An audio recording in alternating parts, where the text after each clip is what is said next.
Welcome to Poirot Stories, where Agatha Christie's Hercule Poirot brings captivating mysteries to life. In the shadowed halls of Blackthorn Manor, a scream shatters the dawn, and Sir Reginald Ashbourne lies dead, poisoned, clutching a cursed Egyptian amulet.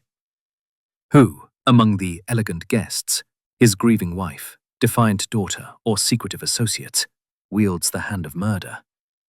As lies unravel and motives collide, only Hercule Poirot's brilliant mind can pierce the veil of deception. What dark secret drove a killer to strike in this closed circle of wealth and betrayal? The truth awaits, but will it shock you?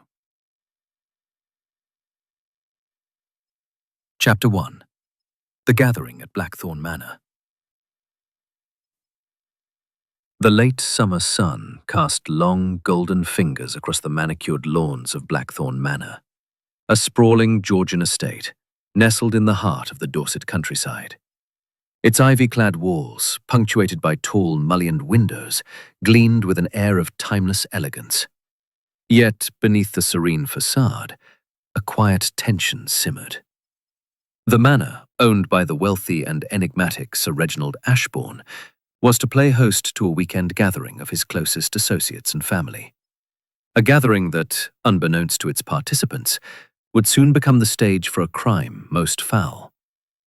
Captain Arthur Hastings, ever the loyal companion to the celebrated Belgian detective Hercule Poirot, had arrived at the manor under the pretext of a leisurely retreat. Sir Reginald, a retired industrialist with a penchant for rare antiquities, had extended the invitation through a mutual acquaintance, citing a desire for stimulating company.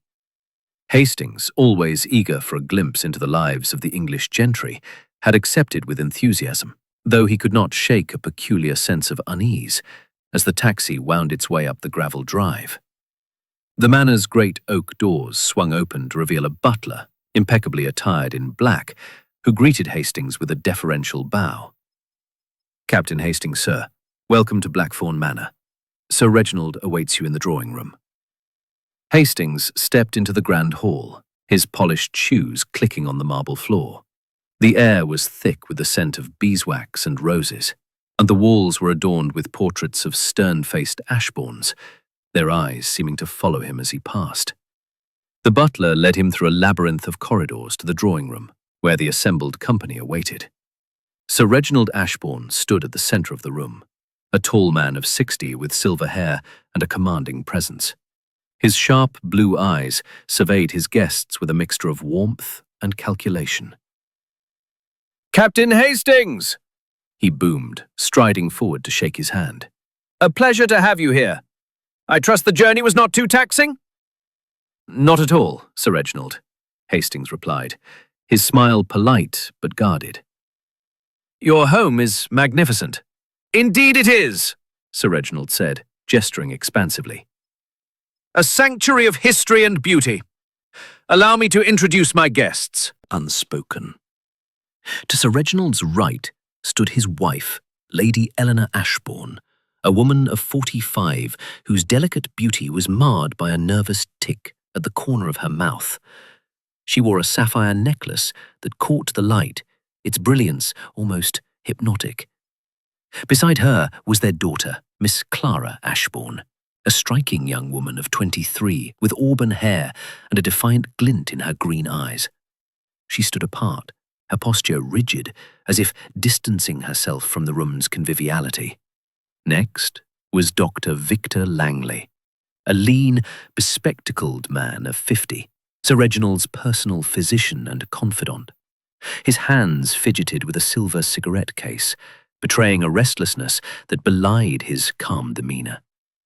Opposite him lounged Mr. Julian Carver, a charming stockbroker in his 30s with a roguish smile and a reputation for financial wizardry. His tailored suit spoke of success, but his eyes darted about the room as if searching for an escape.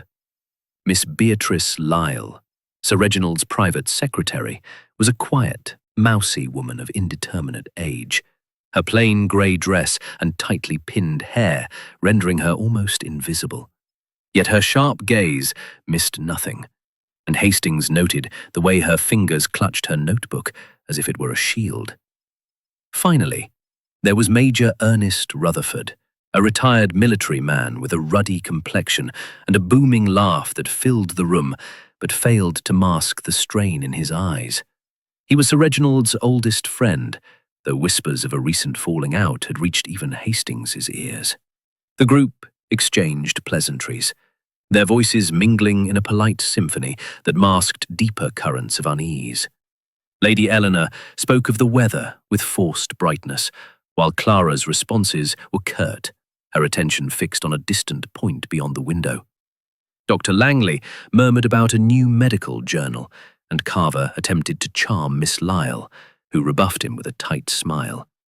Major Rutherford, meanwhile, regaled Hastings with tales of his campaigns in India, though his anecdotes seemed rehearsed, as if to distract from some unspoken worry. Dinner was announced at precisely 7 o'clock, and the company adjourned to the dining room, a cavernous space dominated by a mahogany table set with crystal and silver. The meal was exquisite: roast pheasant, asparagus in hollandaise, and a claret of exceptional vintage. But the conversation faltered. Sir Reginald, presiding at the head of the table, spoke of his latest acquisition, a rare Egyptian amulet, said to be cursed, which he planned to unveil to his guests the following evening.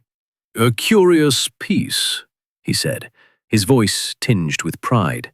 "The locals in Cairo swore it brought misfortune to its owners, but I am not a man swayed by superstition." Clara's fork clattered against her plate. "Father, must you always understand its workings?" The exchange hung in the air, and Hastings felt a prickle of unease. He glanced at Lady Eleanor, who was staring at her husband with an expression he could not quite decipher. Fear, perhaps, or resentment.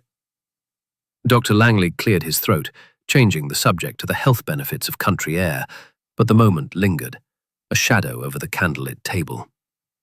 As the meal drew to a close, Sir Reginald rose, glass in hand. "To friendship," he toasted, "and to secrets well kept."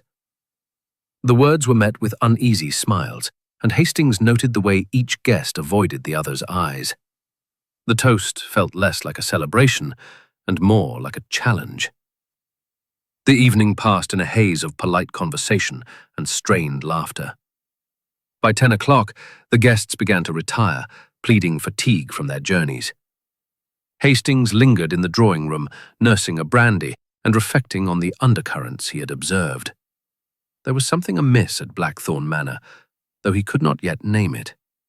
The ticking of the grandfather clock seemed to echo his thoughts, each second heavy with anticipation.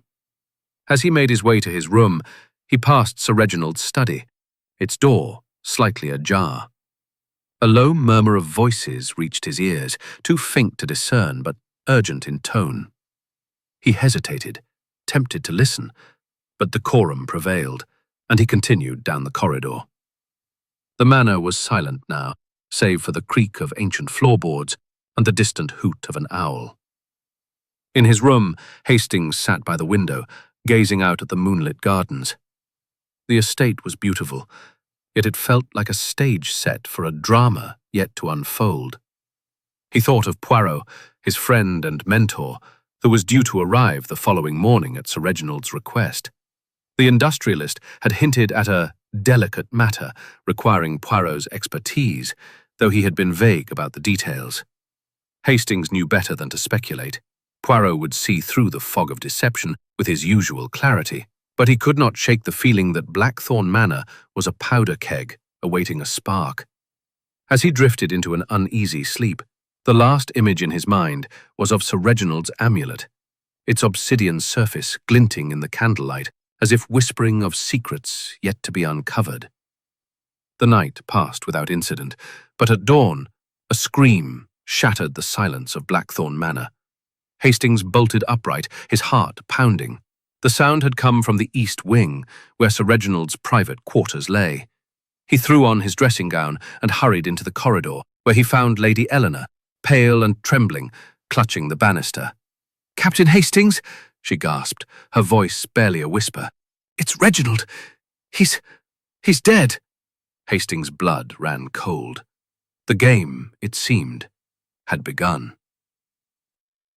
Chapter 2. The Shadow of Death. The scream that had pierced the dawn still echoed in Captain Hastings' ears as he found the corridor of Blackthorn Manor. Her face was ashen, her hands trembling as she clutched her silk dressing gown. The east wing, where Sir Reginald Ashbourne's private quarters lay, was eerily silent now, save for the hurried footsteps of the other guests, roused from their sleep by the commotion. Hastings' mind raced, his instincts sharpened by years of accompanying Hercule Poirot on cases that turned polite society upside down. Lady Eleanor paused before a heavy oak door, its brass handle gleaming faintly in the morning light. "In there," she whispered, her voice breaking. "I found him, just as he was." Hastings pushed the door open, revealing Sir Reginald's study, a room of opulent severity. Dark wood panelling lined the walls, and a massive desk dominated the space, strewn with papers and a single, half-empty glass of brandy. Behind the desk, slumped in a high-backed leather chair, was Sir Reginald Ashbourne. His head lolled to one side, his eyes staring blankly at the ceiling. A thin trickle of blood had dried at the corner of his mouth, and his right hand clutched a small, obsidian amulet, the same Egyptian relic he had boasted of the previous evening. Hastings approached cautiously, his heart sinking. There was no need to check for a pulse. The stillness of death was unmistakable. He noted the position of the body, the rigidity of the limbs, and the faint odor of almonds in the air. A telltale sign that sent a chill down his spine. Poison, he thought, though he dared not voice it yet. "My dear lady," he said gently, turning to Lady Eleanor, who hovered near the doorway, her eyes wide with horror. "When did you find him?" "Just before dawn," she replied, her voice barely audible. "I couldn't sleep, so I came to check on him. He often worked late in his study. When I saw him, like this." She broke off, pressing a handkerchief to her lips. The other guests began to gather at the door, their faces a mixture of shock and curiosity. Clara Ashbourne, her auburn hair dishevelled, pushed past Major Rutherford, her eyes fixed on her father's body. "Father!" she cried, her voice a raw edge of grief. Dr. Victor Langley stepped forward, his medical instincts taking over, and knelt beside the body, though his expression suggested he already knew the outcome. "He's gone," Langley confirmed, his voice steady but grim. "Dead for several hours, I'd wager. Rigor mortis has begun to set in." "What happened?" demanded Julian Carver, his usual charm replaced by a tense edge. "Was it his heart? He was under strain, wasn't he?" Langley shook his head. "Not likely. There's blood at the mouth, and, do you smell that? A faint bitterness, like almonds. It suggests cyanide, though I'll need to examine him further." "Cyanide?" Miss Beatrice Lyle's voice was sharp, her notebook clutched tightly to her chest. "But how? Who would do so?" Hastings interjected, his tone calm but firm. He had learned from Poirot the importance of order in the face of chaos. "We must preserve the scene and summon the authorities. And," he added, glancing at the assembled group, "no one must touch anything until my friend arrives." "Your friend?" Major Rutherford's bushy eyebrows rose. "Who might that be?" "Hercule Poirot," Hastings replied, and a murmur rippled through the group. The name carried weight, even among those unaccustomed to the world of detection. Lady Eleanor swayed slightly, and Clara caught her arm, guiding her to a chair. "We must call the police at once," Clara said, her voice steady despite the tears in her eyes. "And we must find out who did this." The butler, who had appeared silently at the door, nodded and hurried to the telephone. Within minutes, the household was in a state of controlled pandemonium. Servants whispered in corners, and the guests retreated to the drawing room, their faces pale and their voices hushed. Hastings remained in the study, taking mental notes of the scene. The amulet in Sir Reginald's hand, the brandy glass, the scattered papers on the desk, and a small, overturned inkwell that had left a dark stain on the blotter. Every detail, he knew, could be a clue in Poirot's meticulous hands. By mid-morning, The local police arrived, led by Inspector Grayson, a stout man with a no-nonsense demeanour and a moustache that rivaled Poirot's own. He surveyed the study with a practised eye, barking orders to his constables to secure the room and interview the staff. "A nasty business," he muttered to Hastings. "Poison, you say? That's a coward's weapon." "Perhaps," Hastings replied, "but a clever one. I trust you'll allow my friend, Monsieur Poirot, to assist. He's expected shortly." Grayson's eyes narrowed, but he nodded. "I've heard of Poirot. If he's half as good as they say, I'll welcome his help, but I'll not have him mucking up my investigation." As if on cue, the sound of a motor car crunching on the gravel drive announced Poirot's arrival.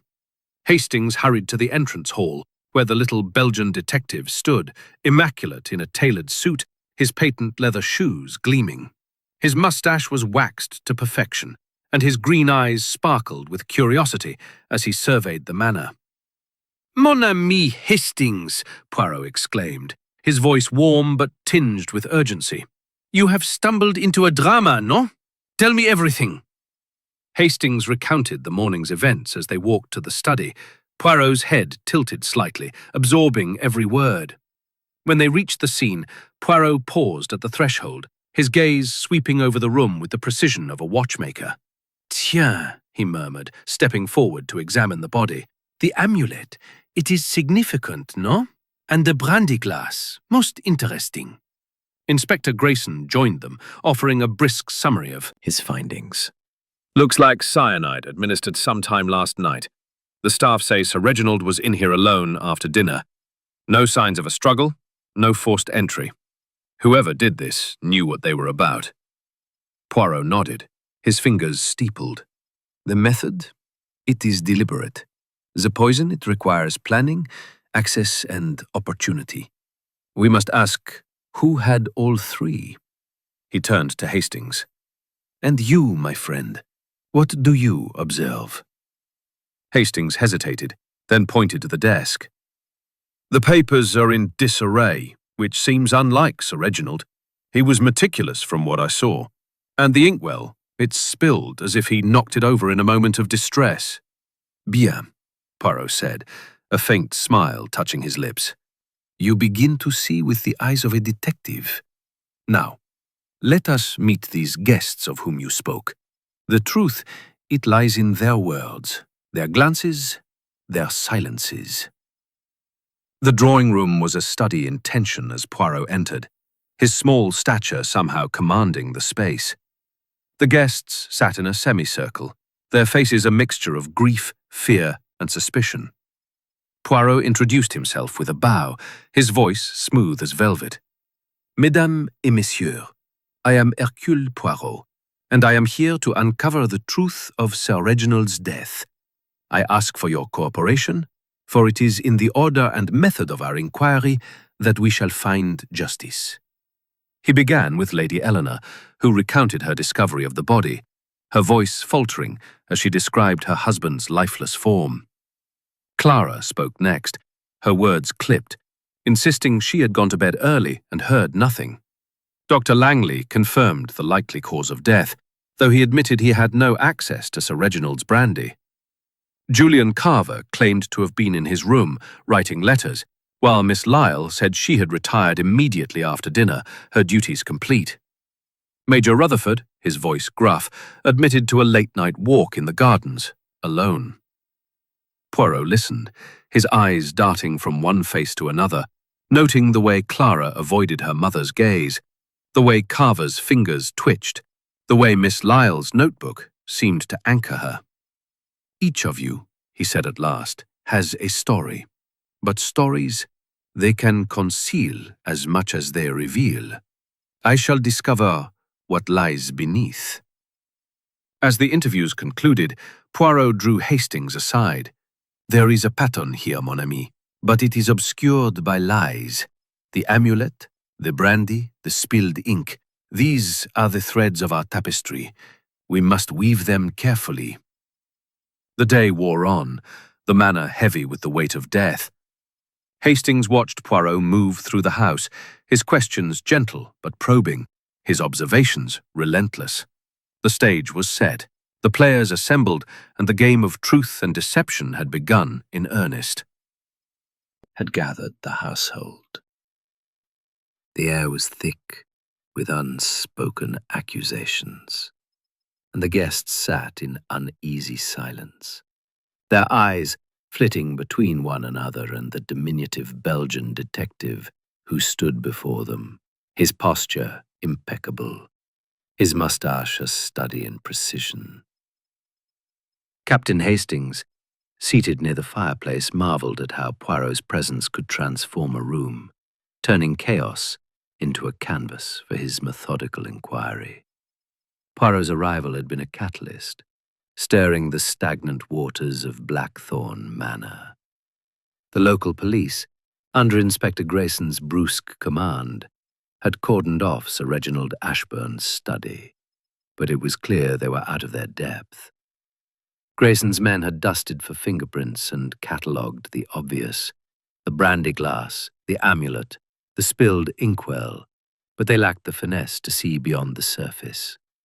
Poirot, however, saw everything. His green eyes, sharp as cut emeralds, missed nothing. The way Lady Eleanor's fingers twisted her sapphire necklace, the way Clara Ashburn's jaw tightened at her mother's words, the way Julian Carver's charming smile faltered when questioned about his whereabouts. Mesdames et messieurs, Poirot began, his voice smooth and deliberate. We are confronted with a crime most calculated. Sir Reginald Ashburn, a man of wealth and influence, has been taken from us by poison, cyanide, if Dr. Langley's nose does not deceive him. But the question is not only how he died, but why. To answer this, we must examine the heart of this household, for it is in the hearts of men and women that motives are born. Hastings watched as the guests shifted uncomfortably. Lady Eleanor dabbed at her eyes with a lace handkerchief, though her tears seemed more performative than heartfelt. Clara, seated rigidly beside her, stared at the floor, her hands clenched in her lap. Dr. Victor Langley adjusted his spectacles, his expression one of clinical detachment, while Julian Carver leaned back in his chair, attempting an air of nonchalance that fooled no one. Miss Beatrice Lyle, ever the shadow, scribbled in her notebook, her pen moving with a quiet intensity. Major Ernest Rutherford, his face flushed, muttered something about damned foreigners under his breath, though Poirot's sharp glance silenced him. I shall begin, Poirot continued, with the events of last night. Each of you has provided an account of your movements. But accounts, they are like mirrors. Sometimes they reflect truth, sometimes distortion. Let us establish the timeline with precision. He produced before you found your husband this morning. Lady Eleanor hesitated, her fingers tightening around her necklace. No, Monsieur Poirot. I was restless, but I heard nothing out of the ordinary. The house was quiet. And yet, Poirot said, tilting his head, you rose before dawn to check on Sir Reginald. This is not the habit of a restful night, no? Her cheeks flushed. I often checked on him. He worked late and I worried for his health. Poirot nodded, making a note. He turned to Clara. Mademoiselle Ashburn, you claim to have gone to bed early, at 9:30. You heard nothing? No footsteps? No voices? Clara's green eyes met his, defiant. Nothing. I was asleep by 10. I keep to my own affairs. A commendable trait, Poirot said, though his tone suggested skepticism. He moved on to Dr. Langley, who confirmed he had retired to his room to read a medical journal, and Julian Carver, who insisted he had been writing letters until midnight. Miss Lyle, her voice barely above a whisper, said she had gone to her room immediately after dinner, her duties as Sir Reginald's secretary complete. Major Rutherford, however, admitted to his late-night walk in the gardens, claiming he needed air after the stifling dinner.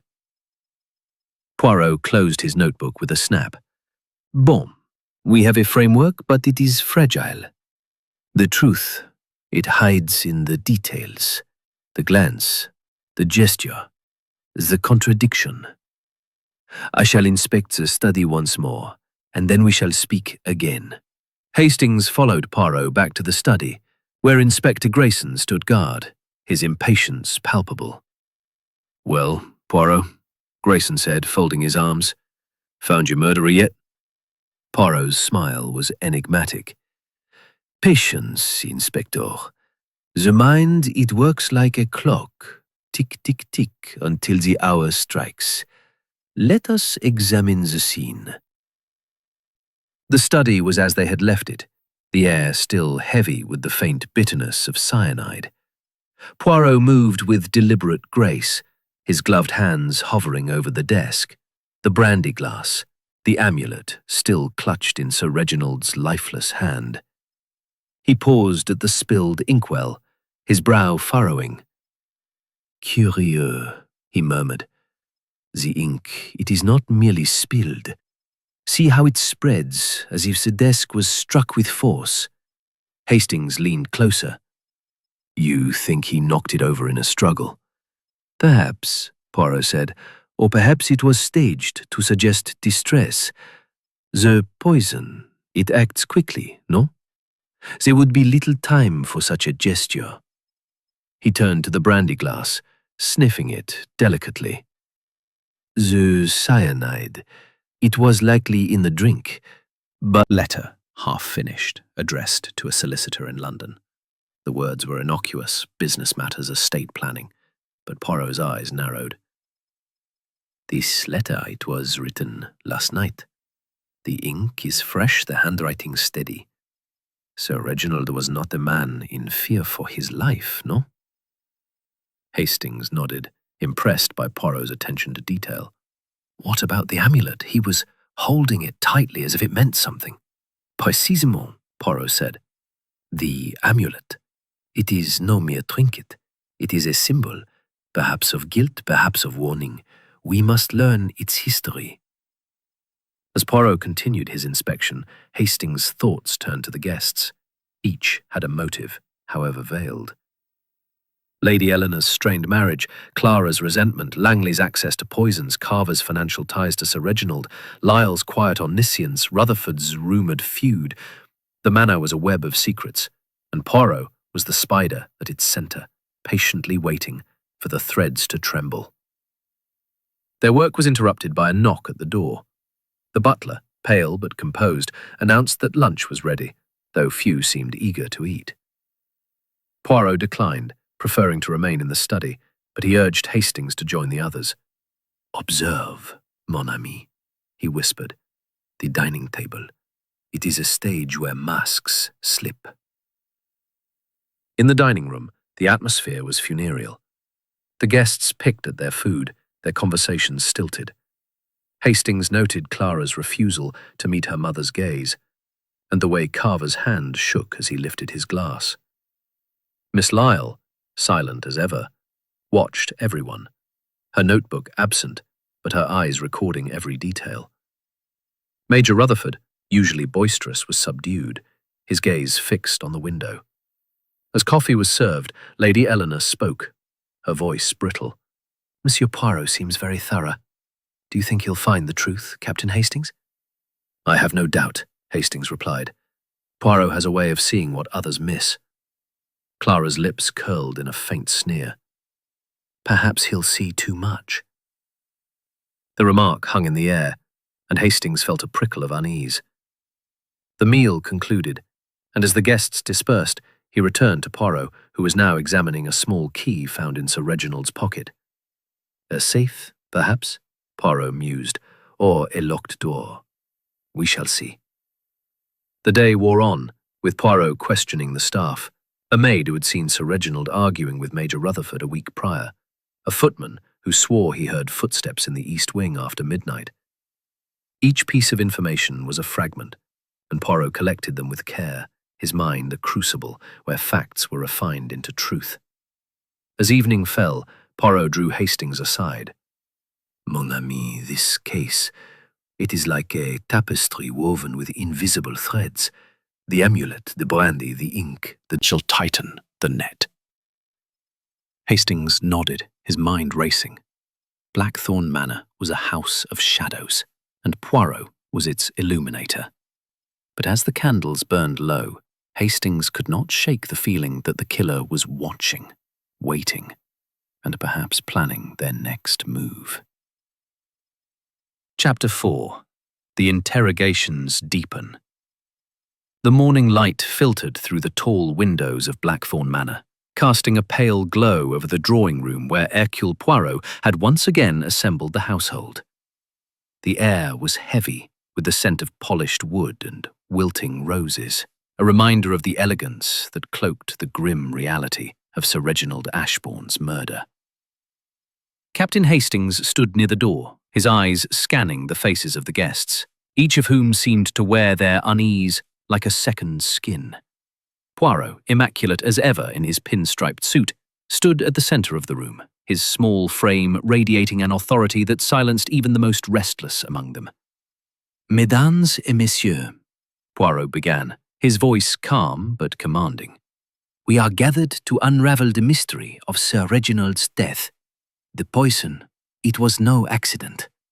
It was a deliberate act, planned with care and executed with precision. To find the truth, we must probe deeper into your words, your actions, your secrets. I ask you to speak plainly. For the little grey cells, they do not tolerate deception." Hastings noted the reactions. Lady Eleanor's fingers tightened around her handkerchief. Clara's eyes flashed with defiance. Dr. Victor Langley adjusted his spectacles nervously. Julian Carver forced a smile. Miss Beatrice Lyle clutched her notebook, and Major Ernest Rutherford's face reddened as if he might explode. Inspector Grayson, standing by the fireplace, crossed his arms, his skepticism evident, but tempered by curiosity about Poirot's methods.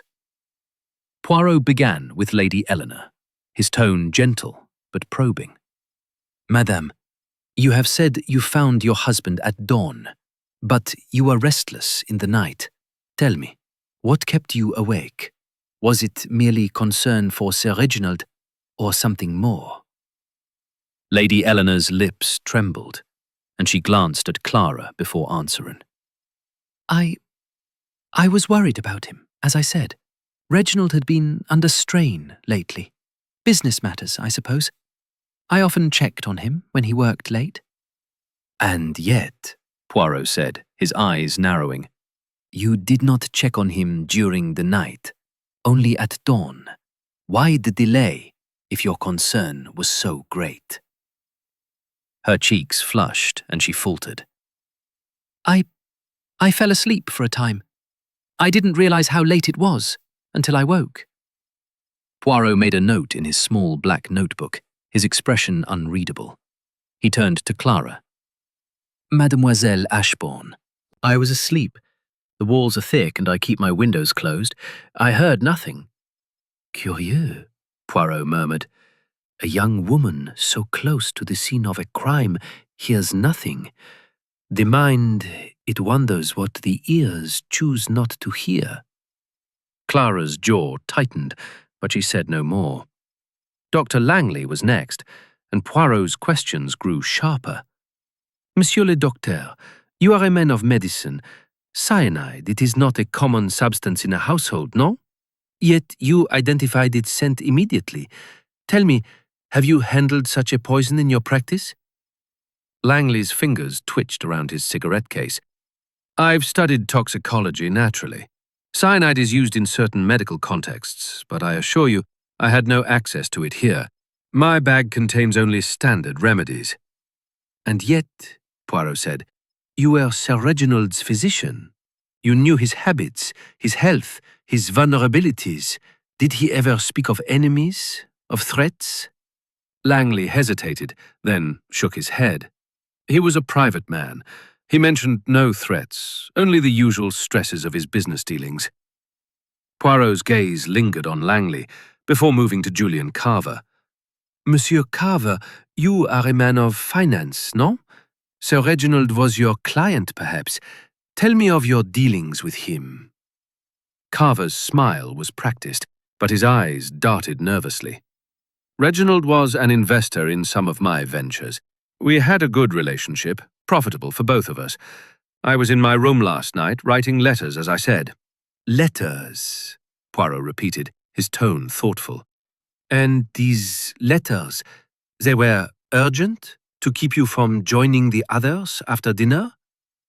Carver shrugged. Business doesn't stop, even on a weekend retreat.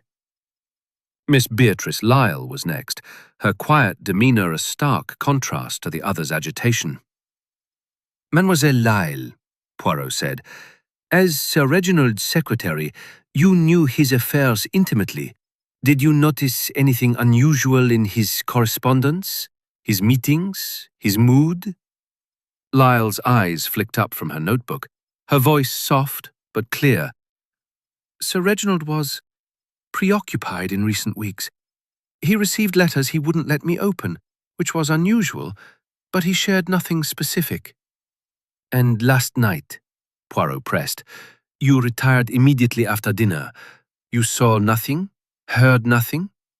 Nothing, she said, her gaze steady. I was in my room, reading. Finally, Poirot turned to Major Rutherford, whose ruddy face had grown darker with each question. Major, you walked in the gardens late last night. A curious choice for a man who claims to have been fatigued. What drew you outside? Rutherford bristled. I needed air, that's all. The dinner was stuffy and I couldn't sleep. I walked a path near the rose garden, then returned to my room. Saw nothing. Some fit, some do not. But rest assured, Hercule Poirot will find the pattern. As the guests dispersed, Hastings followed Poirot to the study, where the detective resumed his examination of the scene.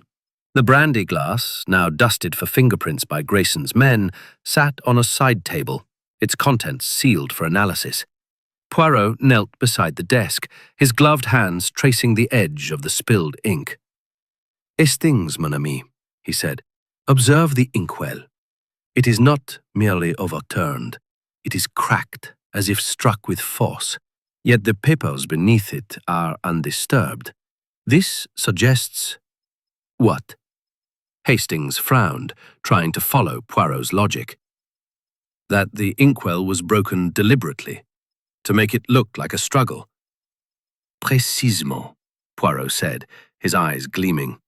This scene, it is staged, but not perfectly.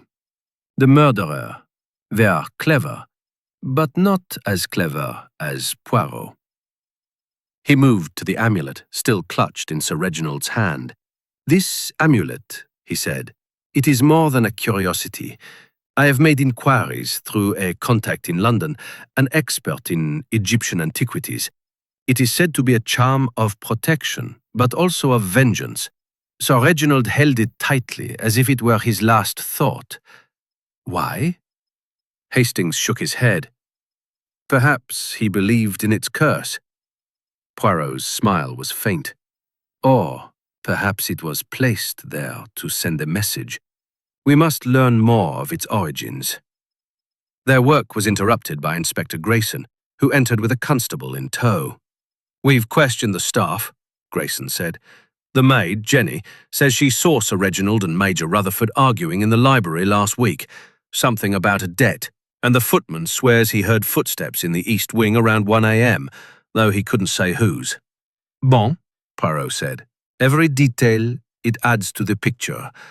Now, Inspector, have you found the key's purpose, the one in Sir Reginald's pocket? Grayson nodded. It opens a safe in the library. We checked it. Contained some documents, a few jewels, nothing obviously tied to the murder. But we'll have a closer look. Poirot's eyes sparkled. "This safe, it may hold secrets yet. I shall examine it myself." The day passed in a flurry of interviews and observations. Poirot spoke to the maid, who described the argument between Sir Reginald and Rutherford as heated, with words like betrayal and repayment overheard. The footman, a nervous young man, confirmed the footsteps but admitted he had been half asleep, his account vague. The butler reported that Sir Reginald's brandy was poured from a decanter in the dining room, accessible to all after dinner. As evening fell, Poirot and Hastings retired to the library, where the safe stood behind a portrait of Sir Reginald's father. Poirot opened it, And one from an anonymous source, warning Sir Reginald of danger. This, mon ami, is most significant. Hastings leaned closer. A threat? Perhaps, Poirot said. Or a lure. The mind of the murderer. It is cunning, but not infallible. Tomorrow we shall press harder. As they left the library, the manor seemed to close in around them, its shadows deeper, its silence heavier. Hastings felt the weight of the case, the tangle of motives and lies. But Poirot's step was light, his mind already weaving the threads of truth into a net that would soon ensnare the guilty. Chapter 5. The Red Herrings. The afternoon sun hung low over Blackthorn Manor, its golden rays doing little to dispel the chill that had settled over the estate. The discovery of Sir Reginald Ashbourne's murder had cast a pall over the once vibrant household, and the guests moved through the grand rooms like actors in a play, their lines rehearsed, but their emotions raw. Hercule Poirot, ever the orchestrator of truth, had spent the morning in quiet observation, his little grey cells working tirelessly to separate fact from fiction. Captain Hastings, his loyal companion, followed closely, his mind a whirl of questions as he tried to keep pace with Poirot's relentless logic. In the drawing room, the atmosphere was taut as a bowstring. The guests, summoned once more by Poirot, sat in a semicircle, their faces a gallery of unease. Inspector Grayson stood by the window, his arms crossed, his patience visibly fraying as he awaited Poirot's next move. The Belgian detective, immaculate in his black suit, paced slowly before the fireplace, his hands clasped behind his back, his moustache twitching as if in conversation with itself. "Mesdames et messieurs," Poirot began, his voice a velvet blade. "We are at a juncture most critical. The death of Sir Reginald was no accident, no impulse. It was a crime of calculation.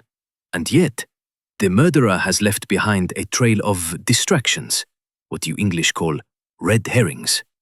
These distractions, they are designed to mislead, to point the finger at the innocent while the guilty slip away. But Hercule Poirot, he is not so easily deceived." Hastings noted the reactions. Lady Eleanor's eyes widened. Clara's lips tightened. Dr. Victor Langley's fingers froze on his cigarette case. Julian Carver's smile faltered. Miss Beatrice Lyle's pen paused, and Major Ernest Rutherford's face flushed a deeper shade of crimson. Each seemed to brace for what Poirot might say next. "Let us consider," Poirot continued, "the most obvious suspect. Major Rutherford, you were heard arguing with Sir Reginald a week ago in the library over a matter of a debt. The maid, Jenny, she is most certain of this. And last night, you walked alone in the garden." "Yes, Reginald and I had words, old friends quarrel, it's no secret, but I'd never harm him. As for my walk, I needed air, nothing more." Poirot raised a hand, his expression serene. "Calm yourself, Major. I do not accuse, I observe. The argument, it suggests a motive, perhaps financial, perhaps personal. But we shall return to this. For now, let us consider another distraction, the brandy glass." He turned to Dr. Langley, his gaze piercing. "Monsieur le Docteur, you identified the scent of cyanide at once. A remarkable skill, no? And as Sir Reginald's physician, You had access to his habits, his routines. The brandy decanter, it was in the dining room, accessible to all. But who better to tamper with it than a man of medicine? Langley's face paled, his spectacles slipping down his nose. That's preposterous. I had no reason to harm Reginald. My role was to keep him healthy, not to poison him. And yet, Poirot said, the cyanide, it is a poison not easily obtained. Your knowledge, it makes you a candidate, no? He did not wait for an answer, turning instead to Julian Carver.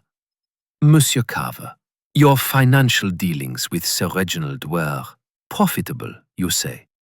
But were they honest? A man of your charm, he might conceal a debt, a fraud, a reason to silence his client. Carver's laugh was forced, his eyes darting to the others. You're reaching, Poirot. Reginald and I were partners, nothing more. I was in my room, writing letters, as I told you.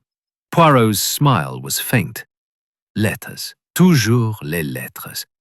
We shall see if they exist, these letters of yours. Hastings watched as Poirot's questions wove a web around the room, each guest ensnared by suspicion. The detective's strategy was clear.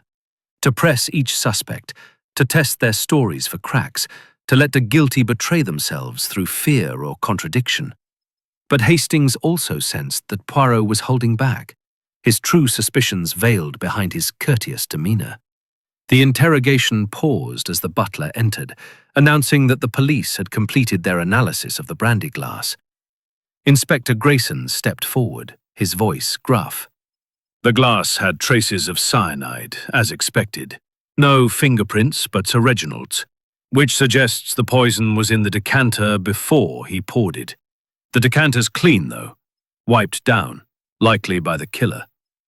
Most interesting, Poirot said, his eyes gleaming.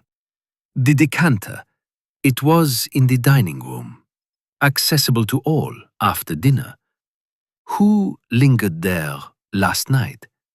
Who had the opportunity afterward? Miss Lyle's voice was almost inaudible. I retired early, as I said. Rutherford snorted. I had my fill at dinner. Didn't need more. Poirot's gaze lingered on each face, as if weighing their words against an invisible scale. Bon. We have many alibis, but alibis, they are like shadows. They shift with the light. Let us turn to another matter, the amulet. He produced a small sketch of the obsidian relic, its intricate carvings rendered in precise detail. This amulet, it was clutched in Sir Reginald's hand. My contact in London confirms it is an Egyptian artifact, a symbol of protection but also of retribution. Why did he hold it so tightly? Was it a message, a warning, or a distraction? Clara's eyes flickered with something, anger perhaps, or fear. Father was obsessed with that thing, she said. He thought it had power, though he'd never admit it. Power, Poirot repeated, his tone thoughtful. Or perhaps guilt. We shall see. The interviews continued, with Poirot circling back to each guest, probing for inconsistencies. He asked Lady Eleanor about her husband's recent moods, noting her vague answers about his business stresses. He pressed Clara on her strained relationship with her father, eliciting a sharp retort that she loved him despite everything. Dr. Langley's medical bag was inspected, revealing nothing incriminating, though Poirot noted the absence of certain expected items. Carver's letters, when produced, were mundane business correspondence, but Poirot's scrutiny suggested he doubted their authenticity.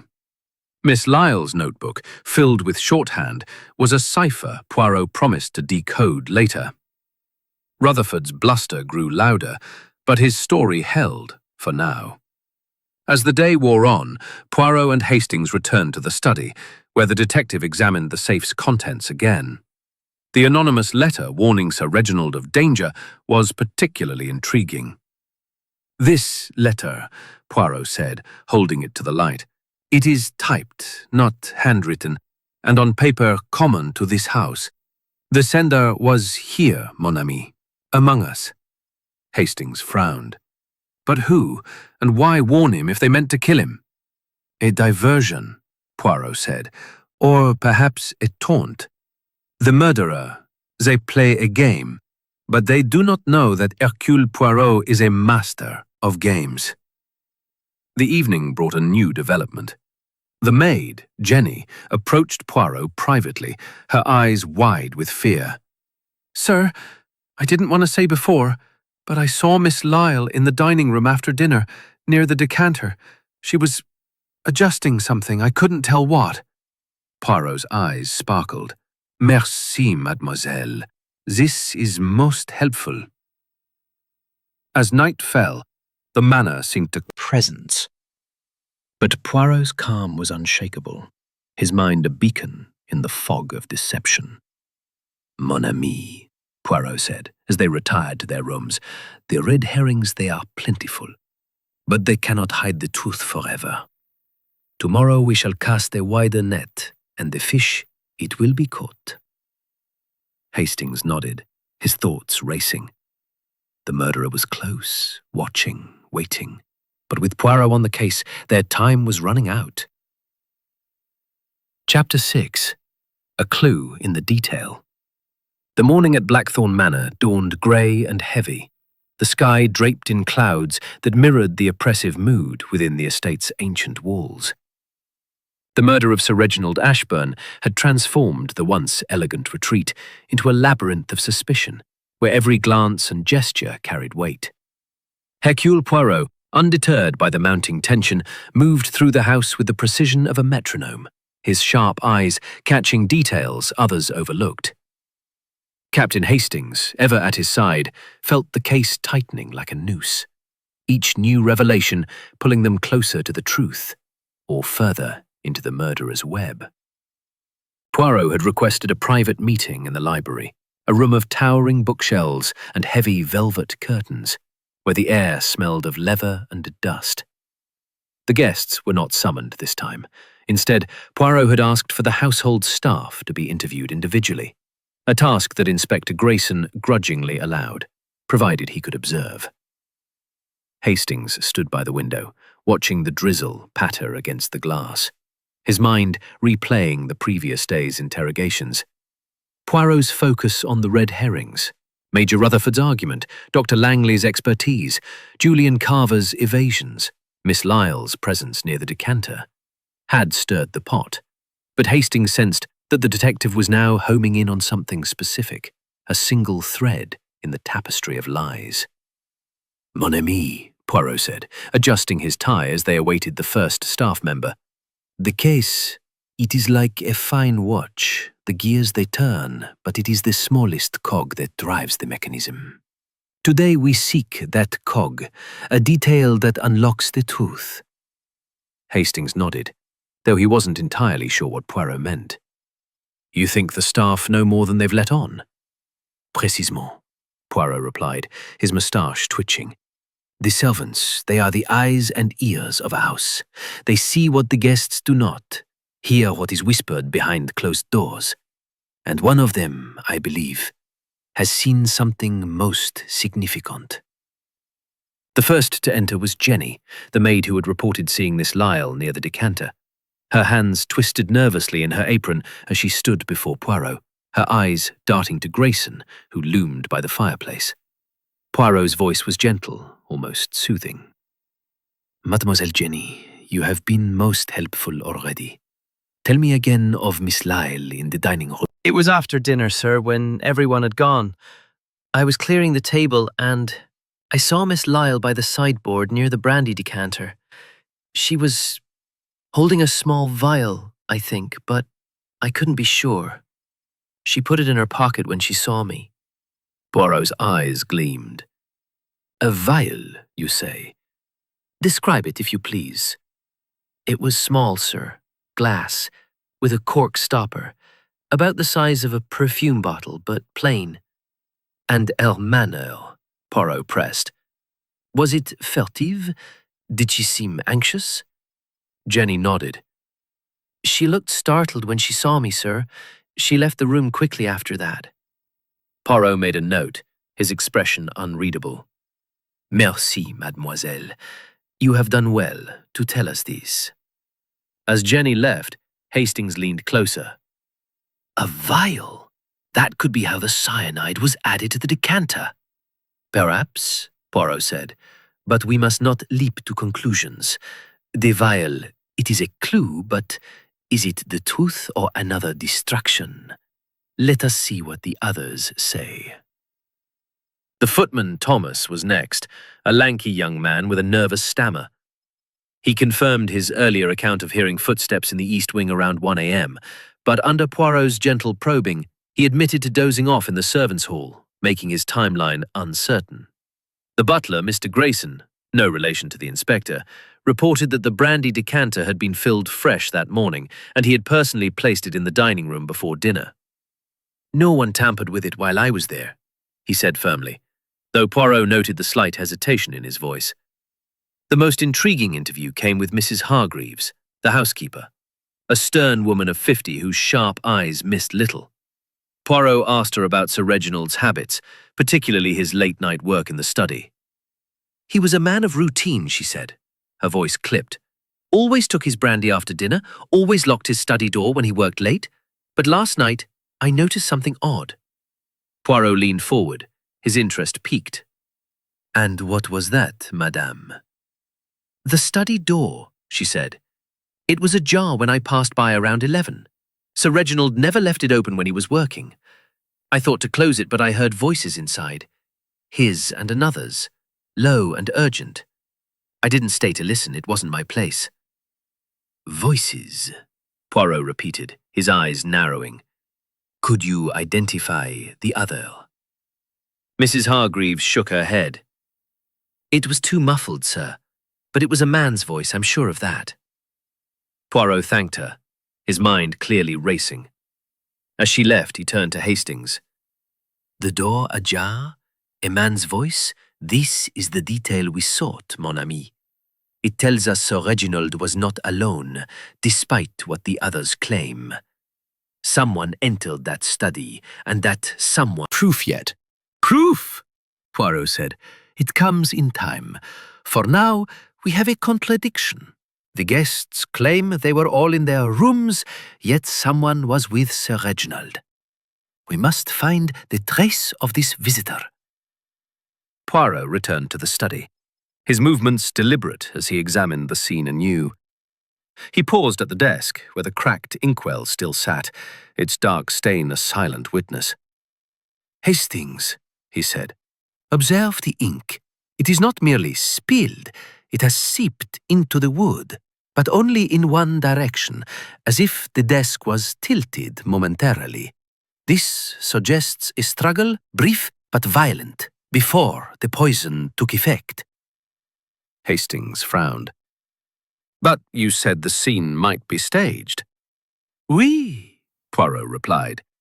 And yet this detail, it feels authentic.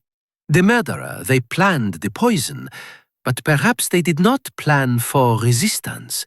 We must look closer. He moved to the amulet, still in Sir Reginald's hand, and examined it under a magnifying glass. The carvings, he murmured. They are worn, as if handled often. But there is something else, a faint scratch, recent on the edge, as if it was pried from something or used to pry something open. Hastings' eyes widened. You think it's a tool, not just a symbol?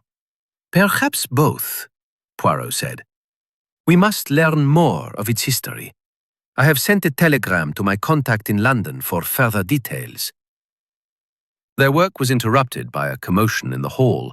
Clara Ashburn stormed in, her face pale but her eyes blazing. Monsieur Poirot, I must speak with you. It's about Miss Lyle. Poirot raised an eyebrow, gesturing for her to sit. Speak, mademoiselle. What of Miss Lyle? Clara hesitated, then leaned forward. "I saw her last night, after dinner, in the corridor near the dining room. She was holding something, a small bottle, like the one Jenny described. I didn't think much of it then, but now I think she poisoned my father." Poirot's expression remained impassive. "This is a serious accusation, mademoiselle. Why did you not mention this before?" "I wasn't sure," Clara said, her voice trembling. "I didn't want to believe it. But she was always so quiet, so secretive. She knew everything about father's business. If anyone had a reason—" Poirot held up a hand. "Merci, mademoiselle. Your information, it is noted. But we must proceed with care. Accusations, they are like arrows. Once loosed, they cannot be recalled." As Clara left, Hastings turned to Poirot. "Two witnesses now, both pointing to Miss Lyle. Is she our killer?" Poirot's smile was enigmatic. "The vial, it is a convenient clue, no? Too convenient, perhaps. The murderer they wish us to live." The case's momentum, revealing a glimpse of the truth beneath the lies. Hastings felt a surge of anticipation. Poirot was closing in, and the murderer, whoever they were, was running out of shadows to hide in. Chapter 7. More lies surface. The rain that had cloaked Blackthorn Manor in a grey veil continued unabated, its steady patter against the windows a sombre underscore to the mounting tension within.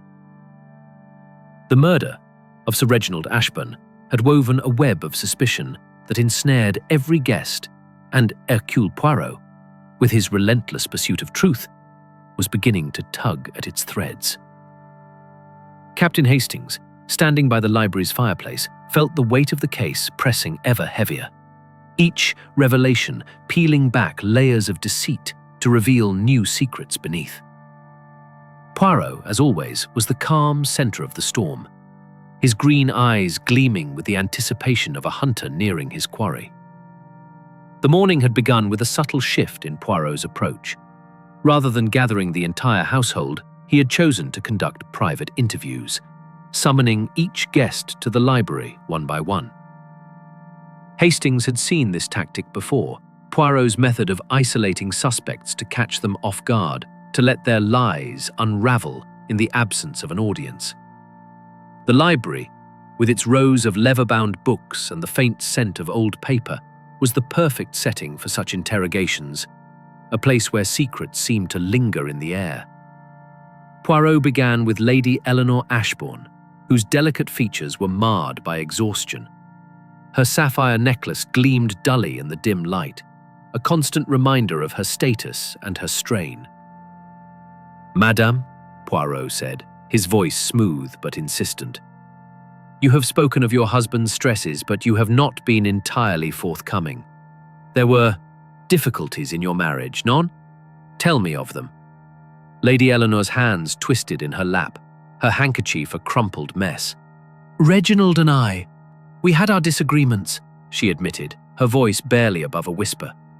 "He was consumed by his work, his collections. I felt neglected, perhaps, but I loved him, Monsieur Poirot. I would never harm him." "And yet," Poirot said, leaning forward, "there are whispers of an affair. A letter found in the safe, addressed to you, suggests a connection with another. Who was it, madame?" Her eyes widened, a flush creeping up her neck. That's private. How dare you?" "The truth, madame," Poirot interrupted, his tone firm. "It is not a luxury, but a necessity. Speak." Lady Eleanor's shoulders slumped, and she buried her face in her hands. "It was Dr. Langley," she confessed, her voice breaking. "It was brief, a mistake, months ago. Reginald found out, but we See." As Lady Eleanor left, her steps unsteady, Hastings turned to Poirot. "An affair with Langley, that's a bombshell. Do you think they conspired to kill Sir Reginald?" Poirot's smile was faint. "The heart, it complicates matters, mon ami. But we must not assume. Let us hear from the doctor himself. Dr. Victor Langley entered next, his lean frame tense, his spectacles reflecting the firelight. Poirot wasted no time. Monsieur le Docteur, Lady Eleanor has confessed to an affair with you. It places you in a delicate position. Did Sir Reginald threaten you? Did you fear exposure? Langley's face paled, his fingers fumbling with his cigarette case. Yes, it's true, but it ended months ago. Reginald knew, but he forgave her. He was angry with me, of course, but we settled it. I had no reason to kill him. And yet, Poirot said, you had access to poisons, knowledge of their use. The cyanide, it is not a common substance, but a physician might procure it. Tell me, where were you truly at 1 a.m. when footsteps were heard in the east wing? Langley hesitated, his eyes darting to the door. I was in my room, as I said, reading. I didn't leave. Poirot's gaze was unrelenting. And yet the housekeeper heard a man's voice in the study. Was it yours, Doctor? No, Langley snapped, then caught himself. I mean, I don't know who it was. It wasn't me. Poirot dismissed him with a nod, and Hastings could see the wheels turning in his friend's mind. He's hiding something, Hastings said. That hesitation, it's suspicious. Oui, Poirot agreed, but suspicion is not proof. Let us continue. Julian Carver was next, his roguish charm dimmed by the strain of the past days. Poirot's questions were sharp. Monsieur Carver, your financial dealings with Sir Reginald were not as rosy as you claim, no? The letters in the safe suggest a dispute, a sum of money unaccounted for. Explain. Carver's smile was strained. Reginald invested in a venture that didn't pan out. He was upset, naturally, but we were working it out. I didn't kill him over a bad deal. And your letters, Poirot said, the ones you claim to have written last night, they are curiously vague, no? No postmarks, no recipients' names. Were they written to cover your absence from your room? Carver's eyes narrowed. You're fishing, Poirot. I was where I said I was. Miss Beatrice Lyle followed, her mousy demeanour belied by the sharpness in her eyes. Poirot held up a sketch of the vial described by Jenny and Clara. Mademoiselle Lyle, 2 witnesses place you near the brandy decanter, holding a vial. What was it, and why did you conceal it? Lyle's face remained impassive, but her knuckles whitened. Was a misunderstanding. Ink? Poirot repeated, his tone skeptical. And yet you did not mention this before? Why? I didn't think it relevant, she said, her voice steady. I had no reason to harm Sir Reginald. I was his secretary, nothing more. Finally, Major Rutherford stormed in, his temper barely contained. Poirot's questions were relentless. Major, your argument with Sir Reginald was over a debt, no? A substantial sum, perhaps, that threatened your honor? And your walk in the gardens? Did it take you near the east wing, near the study? Rutherford's face reddened. I told you, it was a friendly quarrel. Reginald lent me money years ago, and I was repaying it slowly. As for my walk, I stayed in the rose garden. I didn't go near the study. Poirot's eyes gleamed, and yet the housekeeper heard a man's voice. The study door was ajar. Someone was there, Major. Was it you? Damn it, no! Rutherford roared, then caught himself. I swear, Poirot, I'm no murderer. As the interviews concluded, Poirot and Hastings retired to the study, where the detective examined the cracked inkwell once more. The lies, they multiply, Poirot said, his voice low. The affair, the debt, the vial, the voices, they are threads in a tangled skein. But there is one detail, mon ami, that stands out. Hastings leaned forward. What is it? The amulet, Poirot said, holding up his sketch. The scratch on its edge, it is not random. I believe it was used to open something, perhaps a secret compartment in the desk. Let us look. They searched the desk, Poirot's gloved hands probing every crevice. At last, he pressed a panel beneath the drawer, and a small compartment sprang open. revealing a single sheet of paper, a will, dated just a week prior. It named Clara as the primary beneficiary, cutting out Lady Eleanor and leaving only modest sums to others. Hastings gasped. This changes everything. Clara had the most to gain. Oui, Poirot said, but a will, it is also a motive for others to act. The murderer, they knew of this, I think, and they used it to their advantage. As night fell, the manor seemed to pulse with secrets, each revelation a step closer to the truth. Hastings felt the case shifting, the lies of the guilty beginning to crack under Poirot's relentless pressure. But the detective's calm was unshaken, his mind a beacon in the darkness, guiding them toward the heart of the mystery. Chapter 8. The Emotional Turning Point. The rain had ceased at Blackthorn Manor, leaving the air heavy with the scent of damp earth and the promise of revelations yet to come. The discovery of Sir Reginald Ashburn's secret will had sent ripples through the household, each guest grappling with the implications of Clara's newfound inheritance. Hercule Poirot, The masks of civility would slip, revealing the raw emotions beneath.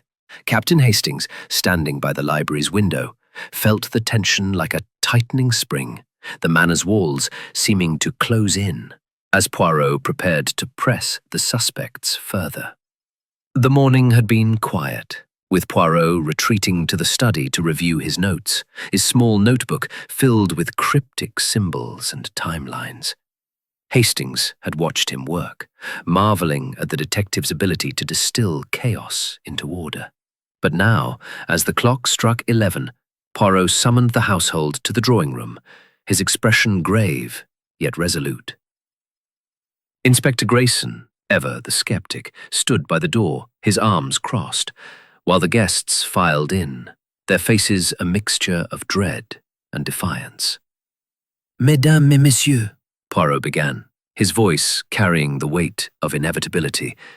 we have uncovered much, but the truth, it remains elusive, hidden behind the lies you tell yourselves and each other. Today, we shall confront these lies, for it is in the heart that the murderer betrays themselves. Let us speak of the will. A gasp rippled through the room. Clara Ashburn's eyes widened, her hands clenching in her lap, while Lady Eleanor's face drained of colour. Dr. Victor Langley adjusted his spectacles. Julian Carver's smile faltered. Miss Beatrice Lyle's pen froze, and Major Ernest Rutherford's jaw tightened. Poirot held up the document, its stark words a silent accusation. This will, he said, names Mademoiselle Clara as the primary beneficiary of Sir Reginald's estate, to the exclusion of his wife and others. It is dated 1 week ago, a secret kept from all but a few. Who among you knew of this change? Clara's voice was sharp, cutting through the silence. I didn't know. Father never told me he changed his will. I wouldn't have wanted it this way. Poirot's gaze was piercing. And yet, mademoiselle, the will gives you motive, a fortune, a future. Did you not resent your father's control, his expectations? Clara's eyes filled with tears, but her voice held steady. I loved him, Monsieur Poirot. Even when we fought, I didn't need his money to be free. Lady Eleanor's voice broke as she spoke, her handkerchief pressed to her lips. Reginald, he never told me.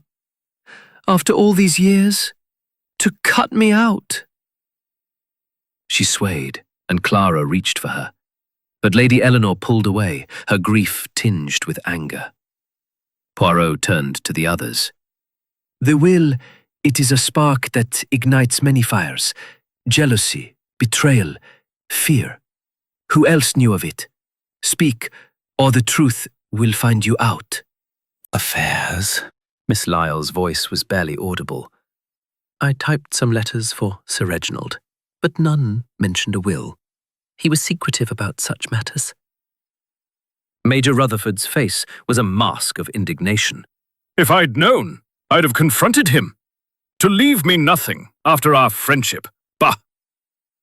Poirot's eyes narrowed, catching the flicker of unease in Rutherford's bluster. Major, your debt to Sir Reginald, it was substantial, no? Perhaps you feared he would demand repayment, or worse, expose your financial ruin? Rutherford's fists clenched. I told you it was an old debt being repaid. I'd never kill for money. The room crackled with tension, and then, in a moment that seemed to freeze time, Lady Eleanor rose, her voice trembling but resolute. Enough! I can't bear this any longer. Monsieur Poirot, I must tell you something. Something I've hidden. All eyes turned to her, and Hastings felt his heart skip. Poirot's expression was calm, but his eyes gleamed with anticipation. Speak, madame, he said softly. The truth, it is a burden that grows heavier with silence. Lady Eleanor's hands shook as she spoke.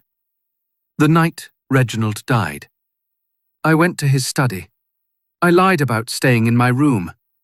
I wanted to talk to him, to beg him to reconsider our marriage, our future. I knew about the affair with Dr. Langley, and I thought he was punishing me with the will. But when I reached the study, the door was ajar, and I heard voices, Reginald's and another's. It was a man, angry, accusing. I didn't stay to listen. I was afraid. Poirot leaned forward, his voice gentle but insistent.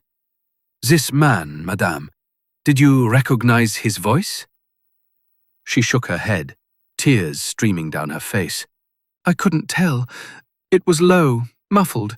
I fled back to my room. I didn't want to know.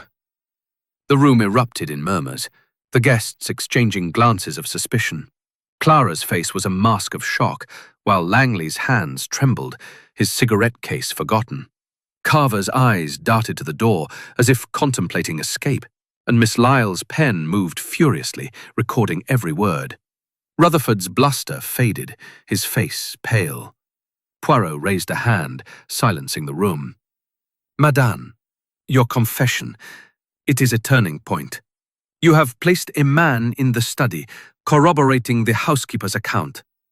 This man, he is our key. But we must ask, why did you conceal this until now? Lady Eleanor's voice broke. I was ashamed. I didn't want anyone to know I'd gone to him, that I'd been rejected again, and I feared it would make me look guilty. Poirot nodded, his expression softening. The heart, it is a complex thing, madame. Merci for your honesty. Study. One of you spoke with Sir Reginald before his death. Who will confess and spare us the trouble of uncovering your lies? The silence was deafening, each man avoiding Poirot's gaze. Grayson stepped forward, his patience at an end. Enough games, Poirot. If one of them was there, we'll find evidence. I'm searching their rooms. Poirot's smile was enigmatic. By all means, Inspector. But evidence, it is not only in rooms. It is in the mind, the heart, the slip of the tongue. We shall see what your search reveals.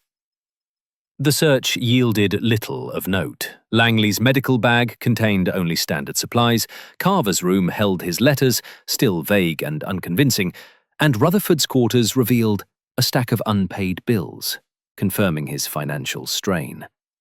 But Poirot's focus remained on the study, where he returned with Hastings to examine the amulet once more. Hastings, he said, holding the obsidian relic under the light. This scratch, it is deliberate, I think. It matches a mark on the secret compartment in the desk. The amulet was used to open it, perhaps by Sir Reginald, perhaps by another. But why? Hastings frowned. To hide the will, or to find it? Both are possible, Poirot said. But the will, it is not the motive, it is the bait. The murderer, they wanted us to find it, to point fingers at Clara or Lady Eleanor. Yet Lady Eleanor's confession, it shifts the focus to the men. The truth, it is close, mon ami. As evening fell, the manor seemed to pulse with the weight of Lady Eleanor's revelation. Hastings felt the case teetering on the edge of resolution, the emotional cracks in the suspects' facades beginning to show. Poirot, ever the master, was tightening the screws, and the murderer, whoever they were, could no longer hide behind their carefully constructed lies. Tomorrow, Poirot said as they retired, we shall set a trap. The guilty, they will not resist debate. Hastings nodded, his heart racing. The emotional turning point had come, and with it, the promise of truth, or a deeper descent into deception. Chapter 9. The Trap. The air at Blackthorn Manor was thick with anticipation, the kind that precedes a storm. The revelations of the previous day, Lady Eleanor's confession, the secret will, the mounting suspicions, had left the household on edge, each guest acutely aware that Hercule Poirot's relentless pursuit of truth was closing in.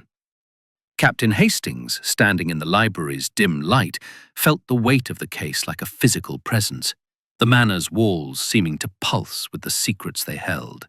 Poirot, ever the maestro of deduction, was preparing to set a trap, one designed to lure the murderer into revealing themselves through their own actions. The morning had begun with Poirot in high spirits, his moustache impeccably waxed, his eyes alight with the thrill of the chase. He had spent the early hours in Sir Reginald Ashbourne's study, poring over the clues, the cracked inkwell, the scratched amulet, the brandy glass, the hidden will, with a focus that Hastings knew signalled a breakthrough. Now, as the clock neared noon, Poirot had summoned the household to the drawing-room, his demeanour calm but charged with purpose. Inspector Grayson, his scepticism tempered by grudging respect, stood by the door, ready to observe what he called Poirot's theatrics. Mesdames et messieurs, Poirot began, his voice resonant in the hushed room. We stand at the precipice of truth. The murder of Sir Reginald was a crime of cunning, designed to mislead, to distract. But the murderer, they have underestimated Hercule Poirot. Today I shall lay a trap, and the guilty, they will not resist its pull.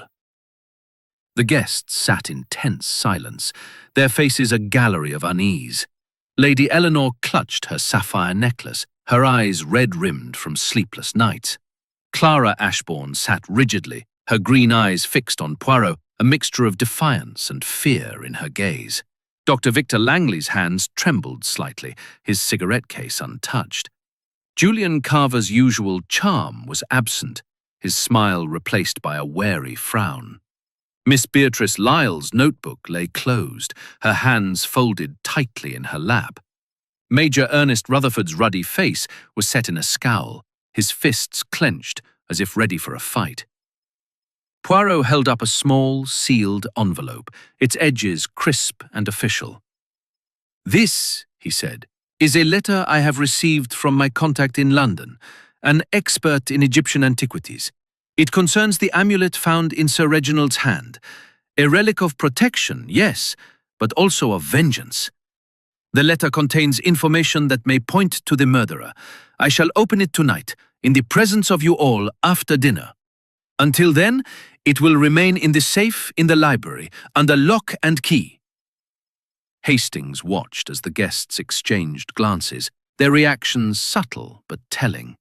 Clara's lips parted slightly, as if to speak, while Miss Lyle's gaze lingered on the envelope, her expression unreadable. Rutherford muttered something under his breath, his scowl deepening. Poirot continued, his tone deliberate. "The safe, it is secure, but the key—" He produced the small key found in Sir Reginald's pocket. "It is here, in my possession. I invite the guilty to consider their position. The truth, it will not remain hidden." The announcement sent a ripple through the room, and Hastings could feel the tension spike. Poirot was baiting the murderer, dangling the promise of damning evidence to provoke a reaction. It was a classic maneuver, one Hastings had seen succeed before, but it carried risks. The murderer, cornered, might act rashly or violently. As the guests dispersed, Poirot drew Hastings aside, his voice low. "Mon ami, the trap, it is set. The letter, it contains nothing of significance, merely a confirmation of the amulet's origins. But the murderer, they do not know this. They will act to protect themselves, and in doing so, they will betray themselves." Hastings frowned. "You're certain they'll try to get the letter?" "Oui," Poirot said, his eyes gleaming. "The guilty mind? It cannot resist the fear of exposure. We shall watch the library tonight, you and I, and see who takes the bait." The day passed in a haze of nervous anticipation. The guests avoided each other, their conversations stilted, their movements cautious. Hastings noticed Clara lingering near the library door, her expression troubled, while Langley paced the terrace, his cigarette case finally opened, but his hands unsteady. Carver spent the afternoon writing more of his dubious letters, and Miss Lyle retreated to her room, her notebook tucked under her arm. Rutherford, true to form, stormed about the gardens, his temper barely contained. Dinner was a strained affair, the dining room heavy with the weight of Poirot's announcement. The guests picked at their food, their eyes darting to the detective, who ate with his usual precision, seemingly unperturbed. Lady Eleanor excused herself early, pleading a headache, and Clara followed soon after, her face pale. The others lingered, their conversation faltering, until Poirot rose, signalling the end of the meal. "Tonight," he said, addressing the room, "we shall gather in the library at 9 o'clock to open the letter. Until then, I suggest you reflect on your truths and your lies." As the guests dispersed, Poirot and Hastings slipped into the library, where they concealed themselves behind a heavy curtain near the safe. The room was dark. Safe, their movements cautious but deliberate. The faint glint of metal suggested a tool, perhaps a hairpin or a knife, used to pick the lock. The safe clicked open, and the figure reached for the envelope. Poirot stepped forward, his voice cutting through the darkness. "Agatha, you are caught, mon ami!" The figure froze, then turned, revealing Julian Carver, his face pale but defiant. The envelope was clutched in his hand, his fingers trembling. "Poirot," he said, his voice strained, "this isn't what it looks like." "Is it not?" Poirot said, his tone icy. "You have broken into the safe to steal a letter that threatens to expose the murderer? Explain yourself, Monsieur Carver." Carver's eyes darted to the door, then back to Poirot. I was curious, that's all. I wanted to know what was in the letter. I didn't kill Reginald." Poirot's smile was cold. "Curiosity. It is a weak excuse. The safe, it was locked, yet you opened it with ease, a skill perhaps learned in less savory circles?" Before Carver could respond, Inspector Grayson burst into the room, his face grim. "Got you, Carver. Breaking and entering, tampering with evidence, that's enough to hold you." Carver's defiance crumbled, his shoulders slumping. "I swear I didn't kill him. I needed to know." Poirot held up a hand, silencing Grayson. "We shall see, Monsieur Carver. The trap, it has caught a fish, but is it the right one? We shall open the letter now, in the presence of all." The guests were summoned, their faces a mixture of shock and suspicion as they saw Carver, the envelope still in his hand. Poirot opened it with a flourish, revealing a single sheet of paper confirming the amulet's Egyptian origins. Nothing incriminating. Carver's face flushed with relief, but Poirot's gaze remained unrelenting. "The letter, it was a lure," Poirot said, addressing the room. But your actions, Monsieur Carver, they speak louder than words. Why did you fear its contents? What secret do you hide? Carver stammered, his charm gone. I owed Reginald money, a lot of it. I thought the letter might expose my debts, ruin me. Poirot's eyes narrowed. Debts, yes, and perhaps more. We shall speak again, monsieur. As Grayson led Carver away for questioning, Hastings felt a surge of adrenaline. The trap had worked, but had it caught the true culprit?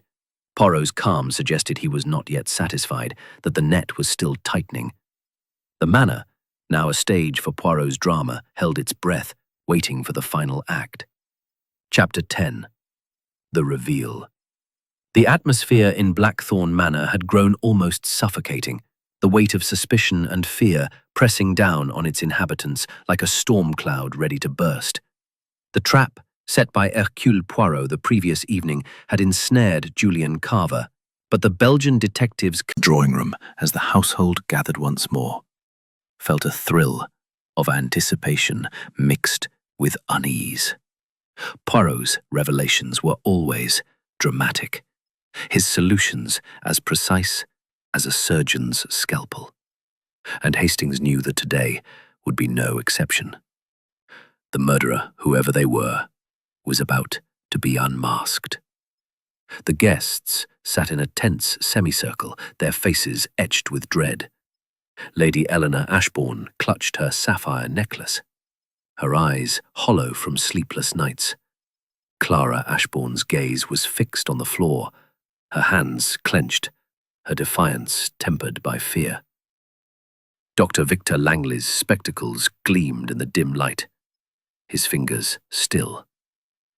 Julian Carver, released after questioning, but pale and shaken, avoided meeting anyone's eyes. Miss Beatrice Lyle's notebook was absent, her hands folded tightly in her lap. Major Ernest Rutherford's ruddy complexion had faded, his bluster replaced by a grim silence. Inspector Grayson stood by the fireplace, his arms crossed, his expression a mixture of skepticism and curiosity. Poirot stood at the center of the room, his small frame commanding attention, his moustache a perfect arc of confidence.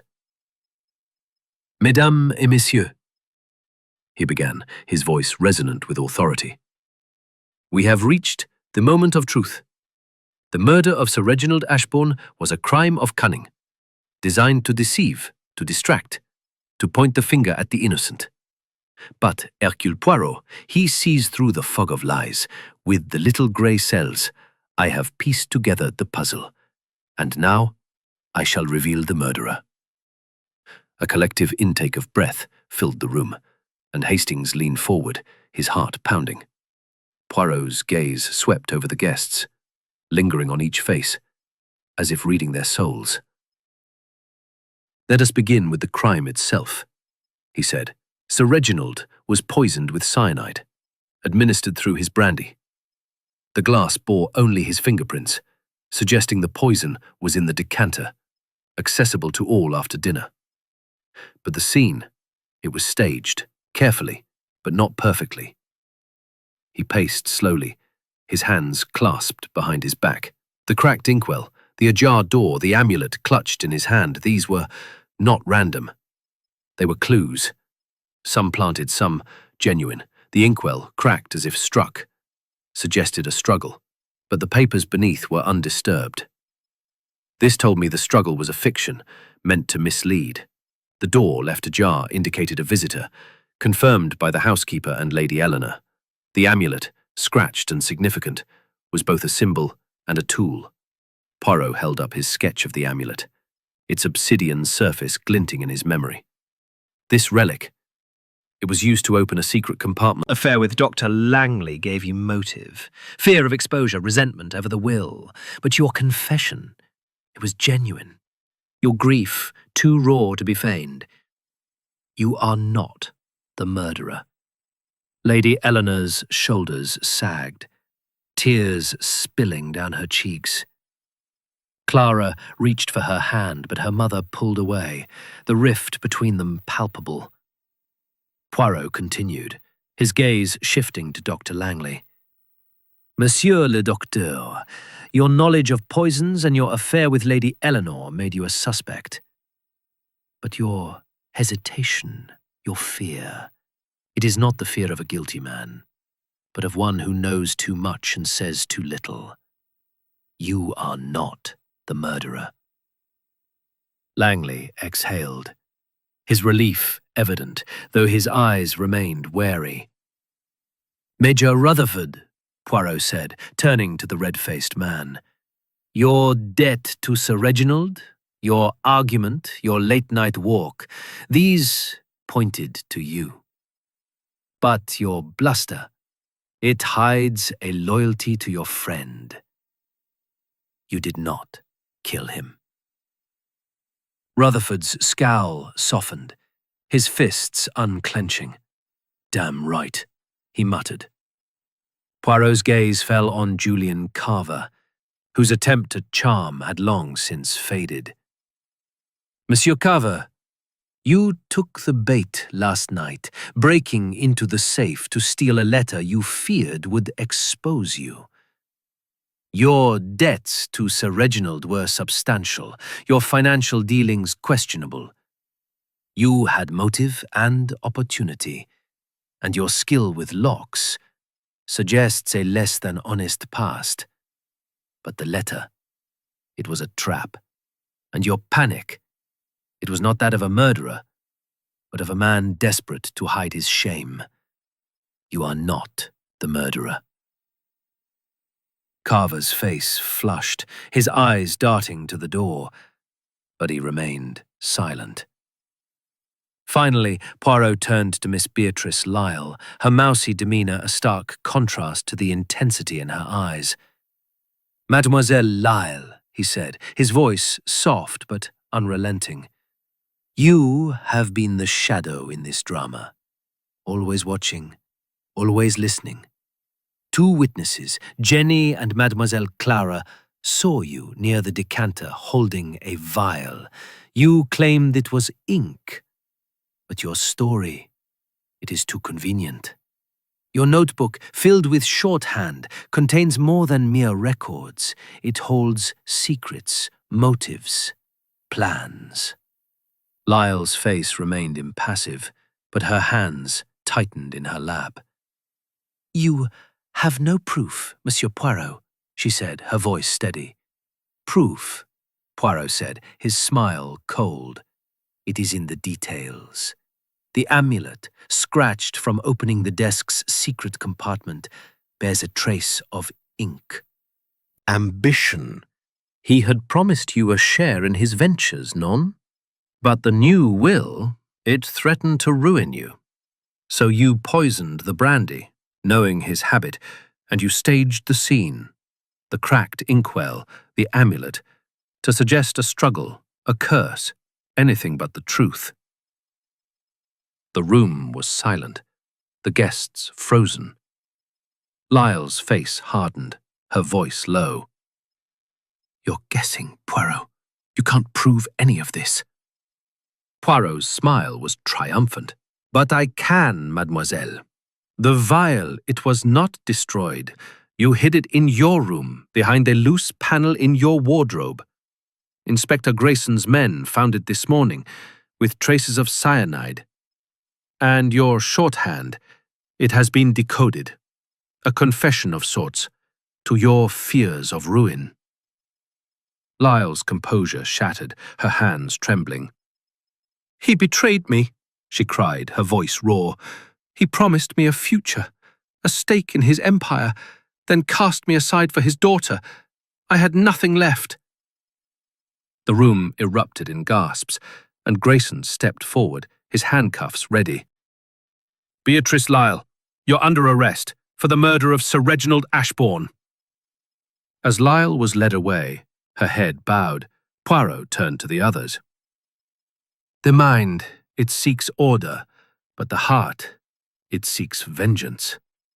Mademoiselle Lyle's ambition was her undoing.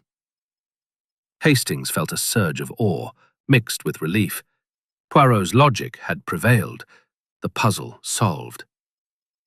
The manor, once a prison of secrets, seemed to breathe again, its shadows lifting as the truth came to light. Chapter 11. The Reflection.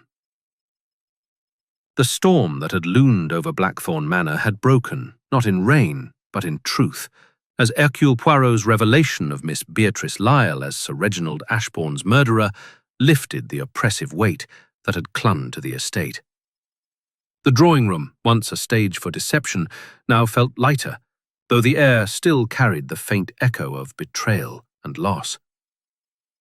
Captain Hastings stood by the window, gazing out at the manicured lawns, their green expanse untouched by the drama that had unfolded within the manor's walls. He felt a mix of relief and melancholy, a familiar sensation after one of Poirot's cases, where justice was served, but the human cost remained.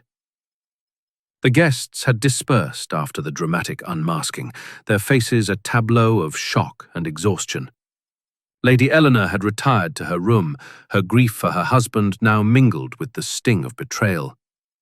Clara Ashbourne, pale but resolute, had followed, perhaps to mend the rift between them. Dr. Victor Langley and Julian Carver had retreated to their quarters, their secrets laid bare, but their guilt absolved. Major Ernest Rutherford, his bluster subdued, On his lap. His moustache was impeccable, his posture serene, but his green eyes held a reflective depth that Hastings knew signaled a moment of introspection. The detective's work was done, yet the final act of any case, the reflection on its lessons, was as crucial to him as the solution itself. Hastings approached, settling into a chair opposite Poirot. "Well, old chap," he said, his tone soft, "you've done it again. Miss Lyle, of all people, I never would have guessed. She seemed so unremarkable." Poirot's smile was faint, his fingers steepled. "Mon ami, it is often the unremarkable who harbour the deepest passions. Mademoiselle Lyle was a shadow, yes, but shadows cast long webs. Her ambition, her sense of betrayal, these were the sparks that ignited her crime." Hastings nodded, still marvelling at Poirot's clarity. The vial, the shorthand, the amulet, it all came together so neatly. How did you know it was her? Poirot closed his notebook with a gentle snap. "The little grey cells, Hastings. They see what the eyes miss. The vial, it was a clue too convenient, pointed to by others to divert suspicion. But the shorthand in her notebook, it was not mere notes, but a record of her fears, her plans. The amulet, scratched from opening the desk's secret compartment, bore traces of her ink, not Sir Reginald's. And the voices in the study, heard by Lady Eleanor and the housekeeper, they were hers, confronting Sir Reginald over his broken promises." Hastings shook his head, a wry smile tugging at his lips. "You make it sound so simple. But I was chasing red herrings. Rutherford's debt, Langley's affair, Carver's debts. You saw through them all." Poirot's eyes twinkled. "The red herrings, they are the spice of a case, no? They distract, they mislead, but they also reveal. Each suspect's lies pointed to their truths. Lady Eleanor's guilt, Langley's shame, Carver's desperation, Rutherford's pride.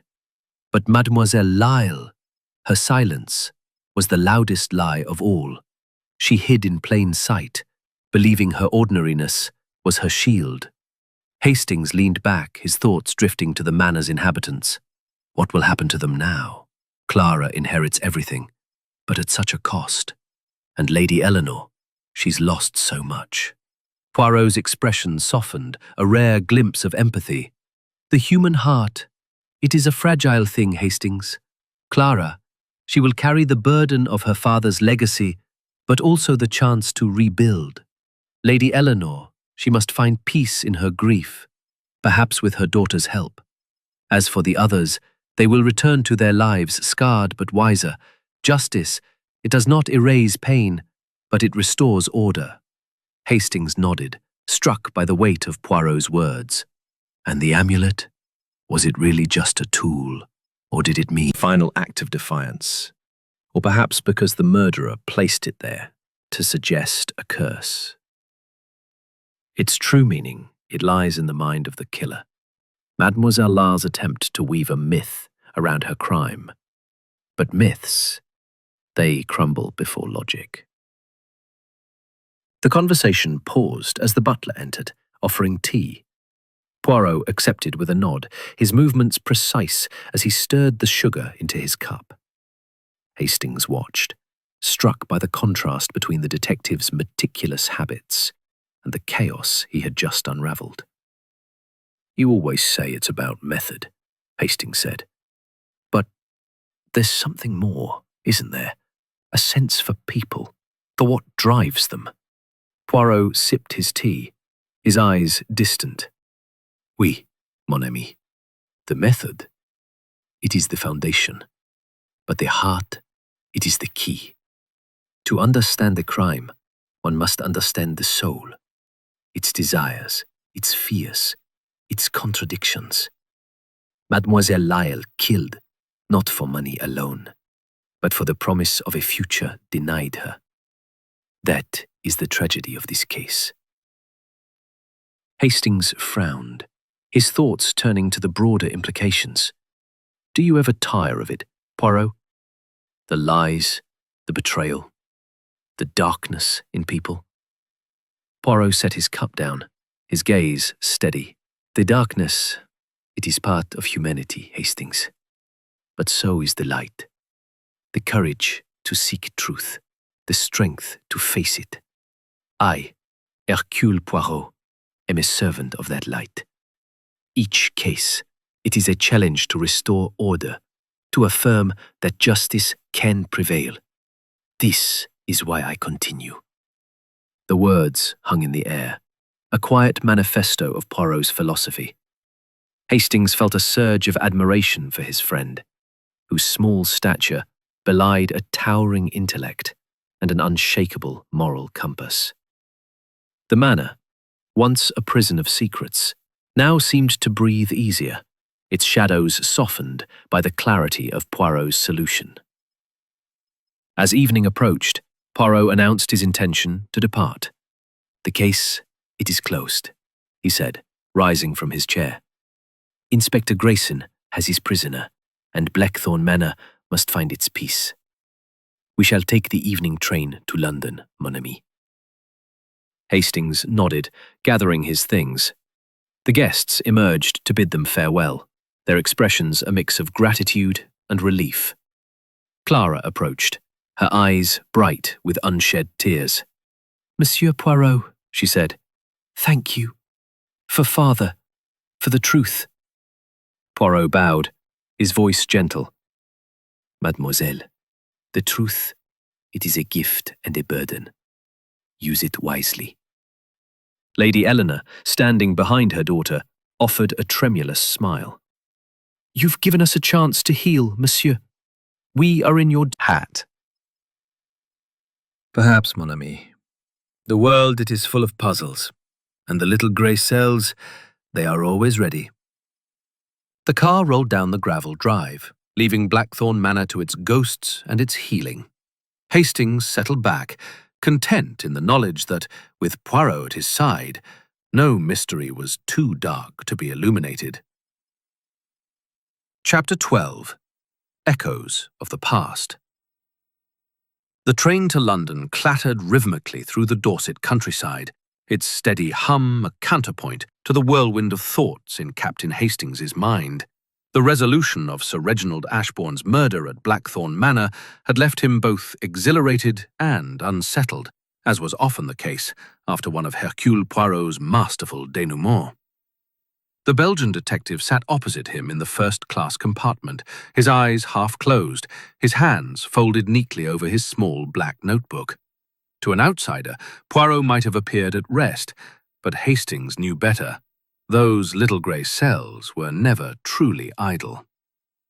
The manor, with its ivy-clad walls and shadowed corridors, seemed a world away now, yet its secrets lingered in Hastings's thoughts. Miss Beatrice Lyle's confession, the scratched amulet, the hidden will, all had been woven into Poirot's tapestry of truth. But something nagged at Hastings, a faint sense that the case, though solved, had left threads dangling, echoes of motives and connections not fully explored. He glanced at Poirot, wondering if the detective felt the same. "Poirot?" Hastings ventured, breaking the silence. "You seemed so certain of Miss Lyle's guilt.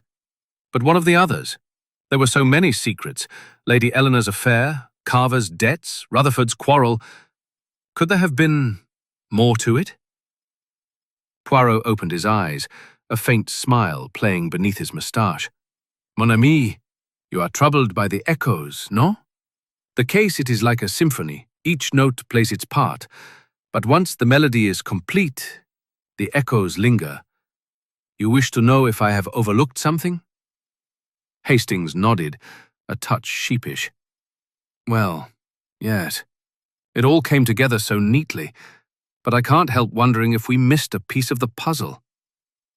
Poirot's smile widened, his fingers tapping his notebook. "The puzzle, it is complete, but you are right to sense the echoes. A crime, it is never isolated. It is born of the past, of relationships, of betrayals. Let us reflect, Hastings, on these echoes, for they tell us much about the human heart." He leaned back, his voice taking on the cadence of a storyteller. "Consider the players in our drama. Lady Eleanor, her affair with Dr. Langley. It was a wound to her marriage, yes, but also a cry for attention, for love denied. The will, it was Sir Reginald's punishment, perhaps, but also his attempt to control his legacy. Clara, Not greed. Julian Carver's financial ruin, it drove him to desperation, but not to murder. Hastings frowned, piecing it together. And Miss Lyle, her ambition, it was the spark, wasn't it? Précisément, Poirot said. Mademoiselle Lyle. She was the shadow who saw all, heard all, and believed she deserved more. Sir Reginald's promise of a share in his ventures, it was her dream of escape from obscurity. When he changed his will, cutting her out, that dream became a nightmare. The cyanide, it was her vengeance, her way to reclaim control. Hastings nodded, but his unease persisted. But the amulet, why did she place it in his hand? Was it really just to suggest a curse? Poirot's eyes gleamed. The amulet, it was her flourish, her attempt to muddy the waters. She knew Sir Reginald's obsession with it, his talk of its curse. By placing it in his hand, she hoped to cast suspicion elsewhere, superstition, on fate, on anyone but herself. But the scratch, it betrayed her. She used it to open the secret compartment, to ensure the will was found, to point us toward Clara or Lady Eleanor. It was a mistake, mon ami, for it tied her to the crime. Hastings leaned forward, intrigued. And the voices in the study? Lady Eleanor and the housekeeper both heard a man's voice. How did you know it was Lyle? Poirot's smile was enigmatic. A clever deception. Mademoiselle Lyle, she was skilled at mimicry, a secretary's ear for voices, perhaps. She lowered her tone, imitating a man to confuse any listeners. The ajar door, it was deliberate, to ensure the voices were heard, to create the illusion of a male accomplice. But the shorthand in her notebook, it revealed her true voice, her fears, her plans, her guilt. Hastings shook his head, marveling. You saw it all, Poirot. Every detail. Every lie. Not every lie, Poirot said, his tone softening. The human heart. It is a labyrinth, even to Hercule Poirot. But the method, it guides us through. The cracked inkwell, the staged struggle, the typed letter warning of danger, these were her attempts to control the narrative. But truth, it is like water. It finds its way through the cracks. The train rattled on, the countryside giving way to the outskirts of London. Hastings gazed out the window. his thoughts drifting to the manor's inhabitants. What will become of them, do you think? Clara, Lady Eleanor, the others? Poirot's expression grew pensive. Clara, she will inherit the estate, but with it, the burden of her father's choices. She and the Lady Eleanor, they will face justice, Hastings. The law. It is not kind to those who take a life. But her punishment, it is also her truth. She cannot hide from what she has done. The compartment fell silent, the rhythm of the train a steady reminder of their journey's end. Hastings felt a pang of melancholy, not for the murderer, but for the tangled web of human frailty that had led to such a crime. Poirot, sensing his mood, offered a gentle smile. "Do not dwell on the darkness, mon ami," he said. "The case, it is solved, the truth revealed. This is our purpose, to bring order where there is chaos, to shine light where there is shadow. The echoes, they will fade, but the truth, it endures." Hastings nodded, comforted by Poirot's words. The detective's philosophy, his unwavering belief in justice, was a beacon in the murk of human failings. As the train pulled into the station, Poirot rose, adjusting his hat with a flourish. "Come, Hastings," he said, his voice lightening. "London awaits, and with it, perhaps, another puzzle for the little grey cells."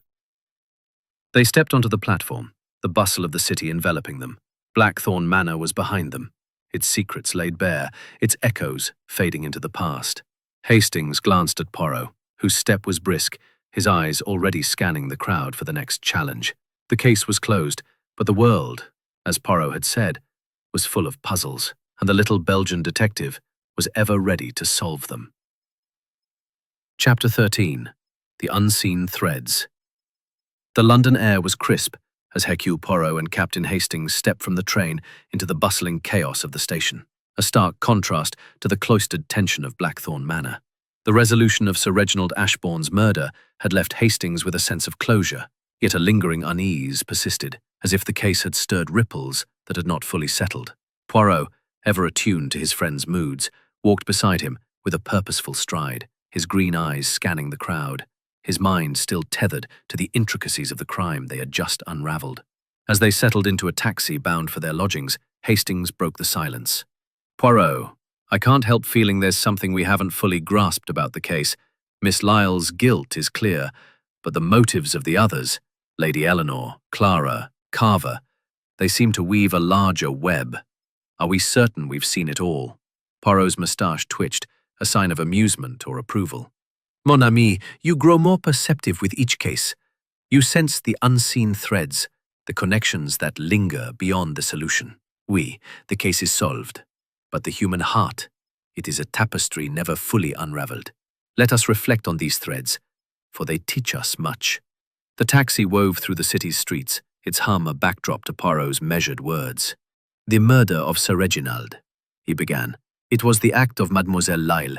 Betrayal. But the others, they played their parts, no? Lady Eleanor, her affair with Dr. Langley. It was not merely a scandal, but a symptom of a marriage strained by Sir Reginald's obsession with control. Clara, her resentment of her father's expectations, it was a rebellion against a life dictated by his will. Julian Carver's debts. They were a chain, binding him to Sir Reginald's wealth. Major Rutherford's pride, it masked a loyalty tested by financial ruin.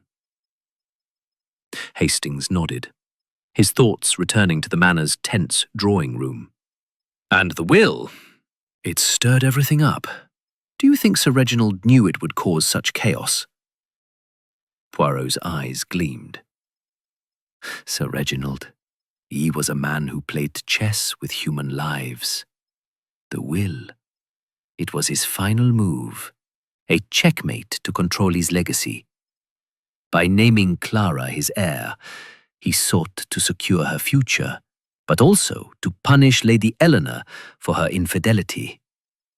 Yet he underestimated Mademoiselle Lyle, who saw in the will her own exclusion, her dreams shattered. Hastings frowned, a detail nagging at him. What about the anonymous letter warning Sir Reginald of danger? Was that Lyle's doing too? Oui, Poirot said, his voice firm.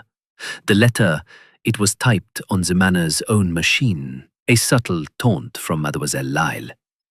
She wished to unsettle him, to make him fear an external threat, while she planned her strike from within. It was a clever distraction, but one that betrayed her familiarity with his habits. The taxi slowed as they neared their destination, and Hastings leaned forward, intrigued. And the amulet. You said it was a flourish, but could it have meant more to Lyle? Something personal? Poirot's expression grew pensive. The amulet, it was a symbol of her manipulation. She knew Sir Reginald's fascination with it, his talk of its curse. By placing it in his hand, she crafted a narrative of superstition, hoping to divert suspicion to fate or an outside force. But the scratch, it was her error, a mark of her using it to open the desk's secret compartment, perhaps in haste, to ensure the will was found. Hastings shook his head, marveling at the intricacy. She was so careful, yet that one mistake undid her. Précisément, Poirot said. The criminal mind, it seeks perfection, but the human hand, it falters. The scratch, the ink, the shorthand, these were the unseen threads that led me to her. And your instincts, mon ami, they help to tug at these threads. The taxi came to a stop outside Poirot's flat, and they stepped into the cool evening air. The city's lights twinkled, a reminder of life beyond the manor's shadows. Inside, Poirot— Silence. The case's echoes settling around them. Hastings thought of Blackthorn Manor, its inhabitants now facing their futures. Clara, burdened with her inheritance, would need to navigate her mother's grief and her own ambitions. Lady Eleanor, stripped of her husband's wealth, might find strength in reconciliation. Carver and Rutherford, their secrets exposed, would limp back to their lives, perhaps chastened. Dr. Langley, his professional reputation intact but his heart scarred, would carry the weight of his indiscretion. And Miss Lyle? Hastings asked, setting down his glass. What do you think drove her, truly? Was it just ambition? Poirot's gaze was distant, his voice soft. Ambition, yes. But also invisibility. Mademoiselle Lyle, she was the shadow in the room. The one who saw all, but was seen by none. To Sir Reginald, she was a tool, a means to an end. When he broke his promise, he broke her dream of significance. The poison, it was her way to claim power, to be seen at last, even if only in infamy. Hastings nodded, struck by the tragedy of it. It's a grim sort of justice, isn't it? She got what she wanted, attention, but at such a cost. Justice, Poirot said, it is not always kind, but it is necessary. The world, it must have order, Hastings. Without it, we are lost to chaos. The fire crackled in the grate, casting a warm glow over the room. Hastings felt the case's weight lifting, its unseen threads now woven into a narrative he could understand. Poirot's clarity, his ability to see the human soul through the lens of logic, was a gift that never ceased to amaze. As the evening deepened, Poirot rose, adjusting his tie with a flourish. Tomorrow, mon ami, we rest. But the world, it does not rest. Another puzzle, it will find us soon. Hastings smiled, knowing it was true. The echoes of Blackthorn Manor would fade, but Poirot's pursuit of truth would endure, a beacon in the darkness of human folly. As they parted for the night, Hastings felt a quiet gratitude for his friend's unwavering resolve, a certainty that no matter the case, Poirot would always find the unseen threads that led to justice. Chapter 14. The Weight of Truth. The London morning was cloaked in a gentle mist. The city's bustle softened by the haze that clung to the streets outside Hercule Poirot's flat. Inside, the air was warm, scented with the faint aroma of coffee and the polish of well-kept furniture. Captain Hastings sat by the window, a newspaper unread in his lap, his thoughts still tethered to the events of Blackthorn Manor. The unmasking of Miss Beatrice Lyle as Sir Reginald Ashbourne's murderer had brought closure. Poirot, he said, his voice tinged with reflection. The Blackthorn case. It's solved, yes, but I keep thinking about the people we left behind. Clara, Lady Eleanor, the others. They're free of suspicion, but not of their burdens. Do you ever wonder how they carry on? Poirot looked up, his green eyes thoughtful. Mon ami, you are troubled by the aftermath, no? The truth, it sets the guilty to face justice, but for the innocent, it leaves scars. Let us consider the weight of this truth, for it is part of the human tapestry we weave in every case. He leaned back, his fingers steepled, his voice taking on the cadence of a philosopher. At Blackthorn Manor, we uncovered a crime born of ambition and betrayal, but also of love, pride, and desperation. Mademoiselle Lille, she sought to escape her invisibility, but in doing so, she destroyed herself. The others, they must now live with the consequences of her actions, and their own. Hastings nodded, picturing the manor's inhabitants. Clara, with all that money, she's young, but it's a heavy load. And Lady Eleanor, losing her husband and her place in the will. It's a lot to bear. Oui, Poirot said. Mademoiselle Clara, she inherits not just wealth, but responsibility. The estate, it is a symbol of her father's legacy, but also his control. She must find her own path, perhaps with her mother's help, if they can mend their bond. Lady Eleanor, her grief is compounded by betrayal, not only by her husband, but by her own choices. Yet, in her sorrow, there is a chance for redemption, for a new understanding with her daughter. Hastings frowned, his thoughts drifting to the other suspects. And what about Langley, Carver, and Rutherford? They escaped the noose, but their secrets were laid bare. That's a kind of punishment, isn't it? Poirot's smile was faint but knowing. Précisément, Hastings.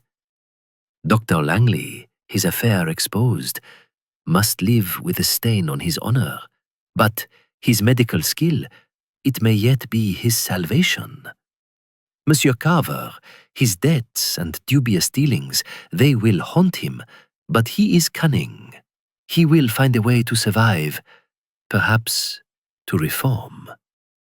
Major Rutherford, his pride wounded, will retreat to his world of old glories, but he is resilient. The truth, it wounds, but it also frees. Hastings leaned forward, a question nagging at him. And the amulet? I know you said it was Lyle's flourish, but could there superstition? Yet in the end, it was her own ambition that cursed her. Hastings nodded, the pieces settling into place. And the voices? Her mimicry. That was clever, making us think a man was in the study? Oui, Poirot said. The secretary's ear, trained to hear and record, turned to deception. She lowered her voice, imitating a man to confuse Lady Eleanor and the housekeeper. It was a risk, but one she calculated, believing it would shift suspicion to Langley, Carver, or Rutherford. But the little grey cells, they see through such tricks. The room fell silent, the mist outside thickening as the morning wore on. Hastings sipped his coffee, his thoughts turning to Miss Lyle. She seemed so ordinary, he said, yet she was capable of such a crime. It's chilling, Poirot. Poirot's expression softened, a rare glimpse of empathy. The ordinary Hastings. They are often the most dangerous. Mademoiselle Lyle, she lived in the shadows, serving others, her dreams stifled. When Sir Reginald broke his promise, it was not just a betrayal of wealth, but of her identity. The poison, it was her cry to be seen, to matter. But in choosing murder, she lost everything. Hastings shook his head, struck by the tragedy. It's a grim lesson, isn't it? Ambition can twist even the quietest soul. Indeed, Poirot said, the human heart, it is a battlefield of desires.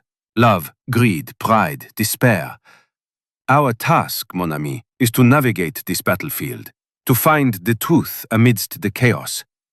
The weight of truth, it is heavy, but it is also liberating.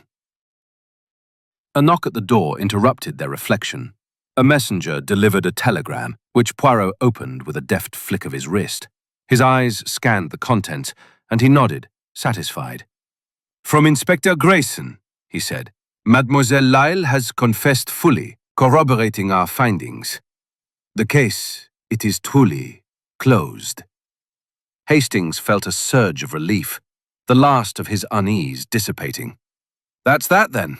Another triumph for Hercule Poirot. Poirot's smile was modest, though his eyes twinkled. A triumph for order, Hastings. The world, it is full of shadows, but the light of truth, it prevails. As they prepared for the day, Hastings felt a renewed sense of purpose. The Blackthorn case had been a journey through deception and heartbreak, but Poirot's clarity had guided them to justice. The weight of truth, as Poirot had said, was heavy, but it was also a beacon, illuminating the path forward. With Poirot at his side, Hastings knew that no matter the shadows they faced, the truth would always find its way. Chapter 15. The Final Curtain. Fire, a glass of brandy in hand, his thoughts still tethered to the events at Blackthorn Manor. The case, with its intricate web of lies and the unmasking of Miss Beatrice Lyle as Sir Reginald Ashbourne's murderer, had left an indelible mark, a final chapter in a drama that had unfolded with all the elegance and suspense of an Agatha Christie novel. Poirot, seated at his desk, was reviewing a small stack of correspondence, his demeanour serene, yet tinged with the reflective air that followed a solved case. Hastings set his glass down, his gaze settling on his friend. "Poirot," he said, his voice carrying a note of finality. "The Blackthorn case, it's truly over now, isn't it? Miss Lyle's confession, the telegram from Grayson, it all ties up neatly. Yet I can't shake the feeling that we've only seen the surface of what drove everyone there." Poirot looked up, his green eyes gleaming with a quiet wisdom. "Mon ami, you are right to sense the depths beneath the surface. A case, it is like a play. The curtain falls, but the echoes of the actor's motives linger. Let us draw the final curtain on Blackthorn Manor, Hastings, and reflect on what we have learned." He leaned back, his fingers steepled, his voice taking on the cadence of a storyteller closing a tale. "The murder of Sir Reginald Ashbourne was a tragedy of ambition, yes, but also of the human condition. Mademoiselle Lyle, she was the shadow who sought the light, believing that a share in Sir Reginald's empire would give her significance. Her crime, it was not just about money, but about being seen, valued, remembered. Yet in her act of vengeance, she ensured her legacy would be one of infamy." Hastings nodded, picturing the mousy secretary, her notebook a silent witness to her unraveling dreams. "It's tragic, really. She was so unassuming, yet so desperate." "Oui," Poirot said, his tone softening. "The quiet ones, they often carry the loudest desires. But let us consider the others, for their stories too are part of this drama. Lady Eleanor, her affair with Dr. Langley, It was a cry for affection in a marriage grown cold. The will, it was Sir Reginald's weapon, a means to punish her, but also to secure his daughter's future. Clara, she inherits not just wealth, but the weight of her father's expectations, and now the chance to forge her own path. Hastings sipped his brandy, his thoughts drifting to the young heiress. Do you think Clara and Lady Eleanor will reconcile? There was so much tension between them. Poirot's smile was wistful. The heart, it is resilient, Hastings. Clara, she is young, with a spirit that seeks independence, yet she loves her mother. Lady Eleanor, her grief is raw, but in it lies the seed of understanding. Time. Secrets exposed. Poirot nodded, his eyes distant. Dr. Langley, his indiscretion with Lady Eleanor. It has cost him his peace, but his skill as a physician, it will anchor him. Monsieur Carver, his debts and dubious dealings, they are a lesson in humility. He will survive, perhaps grow wiser. Major Rutherford, his pride bruised, will retreat to his world of old battles, but his loyalty to Sir Reginald, it endures in his heart. Each carries their burden, but also their freedom from suspicion. Hastings leaned forward, a final question nagging at him. The amulet, Poirot. It keeps coming back to me. You said it was Lyle's flourish, but was there no deeper meaning? Could it have been more than a distraction? Poirot's moustache twitched, a sign of amusement. You are persistent, mon ami. The amulet, it was indeed Mademoiselle Lyle's attempt to weave a myth, to suggest a curse or fate at play. Its scratch, its ink, these were practical, betraying her use of it to open the desk's secret compartment. But psychologically, it was her signature, a way to assert her presence in a crime where she sought to remain invisible. Sir Reginald's obsession with it gave her the perfect tool to mislead us. Yet, in the end, it was her undoing. Hastings shook his head, marveling at the intricacy. And the voices in the study? Her mimicry of a man's voice. That was a bold move. Bold, yes, Poirot said, but also desperate. Mademoiselle Lyle, she was a master of detail, her secretary's ear attuned to voices, to habits. By mimicking a man, she hoped to cast suspicion on Langley, Carver, or Rutherford, creating a phantom accomplice. But the housekeeper's testimony, Lady Eleanor's confession, these confirmed the truth, and her shorthand, it sealed her fate. The fire crackled, casting a warm glow over the room. Hastings felt the case's final threads settling, the drama of Blackthorn Manor drawing to its close. It's a strange thing, Poirot, he said, how a single act, a moment of poison, can unravel so many lives. Poirot's expression grew solemn. The act of murder, Hastings, it is a ripple that touches all. But our task, it is to trace those ripples back to their source, to restore order where chaos reigns. The truth, it is a heavy curtain, but when it falls, it brings clarity. A knock at the door signaled the arrival of a late delivery, a newspaper, its headline proclaiming the arrest of Miss Lyle. Poirot scanned it briefly, then set it aside with a nod. The world, it moves on, he said. The case, it is closed, and Blackthorn Manor, it will heal in time. Been a journey through deception, ambition, and heartbreak. But Poirot's brilliance had illuminated the path to truth. Hastings felt a quiet pride in his friend's unwavering resolve, a certainty that, no matter the darkness, Poirot would always draw the final curtain with precision and grace. The fire burned low, and Poirot rose, adjusting his tie with a flourish. Tomorrow, Hastings, we rest, but the world, it is never still. Another mystery, it will find us soon. Hastings chuckled, knowing it was true. The curtain had fallen on Blackthorn Manor, But the stage of life was vast, and with Poirot by his side, the next act was never far away.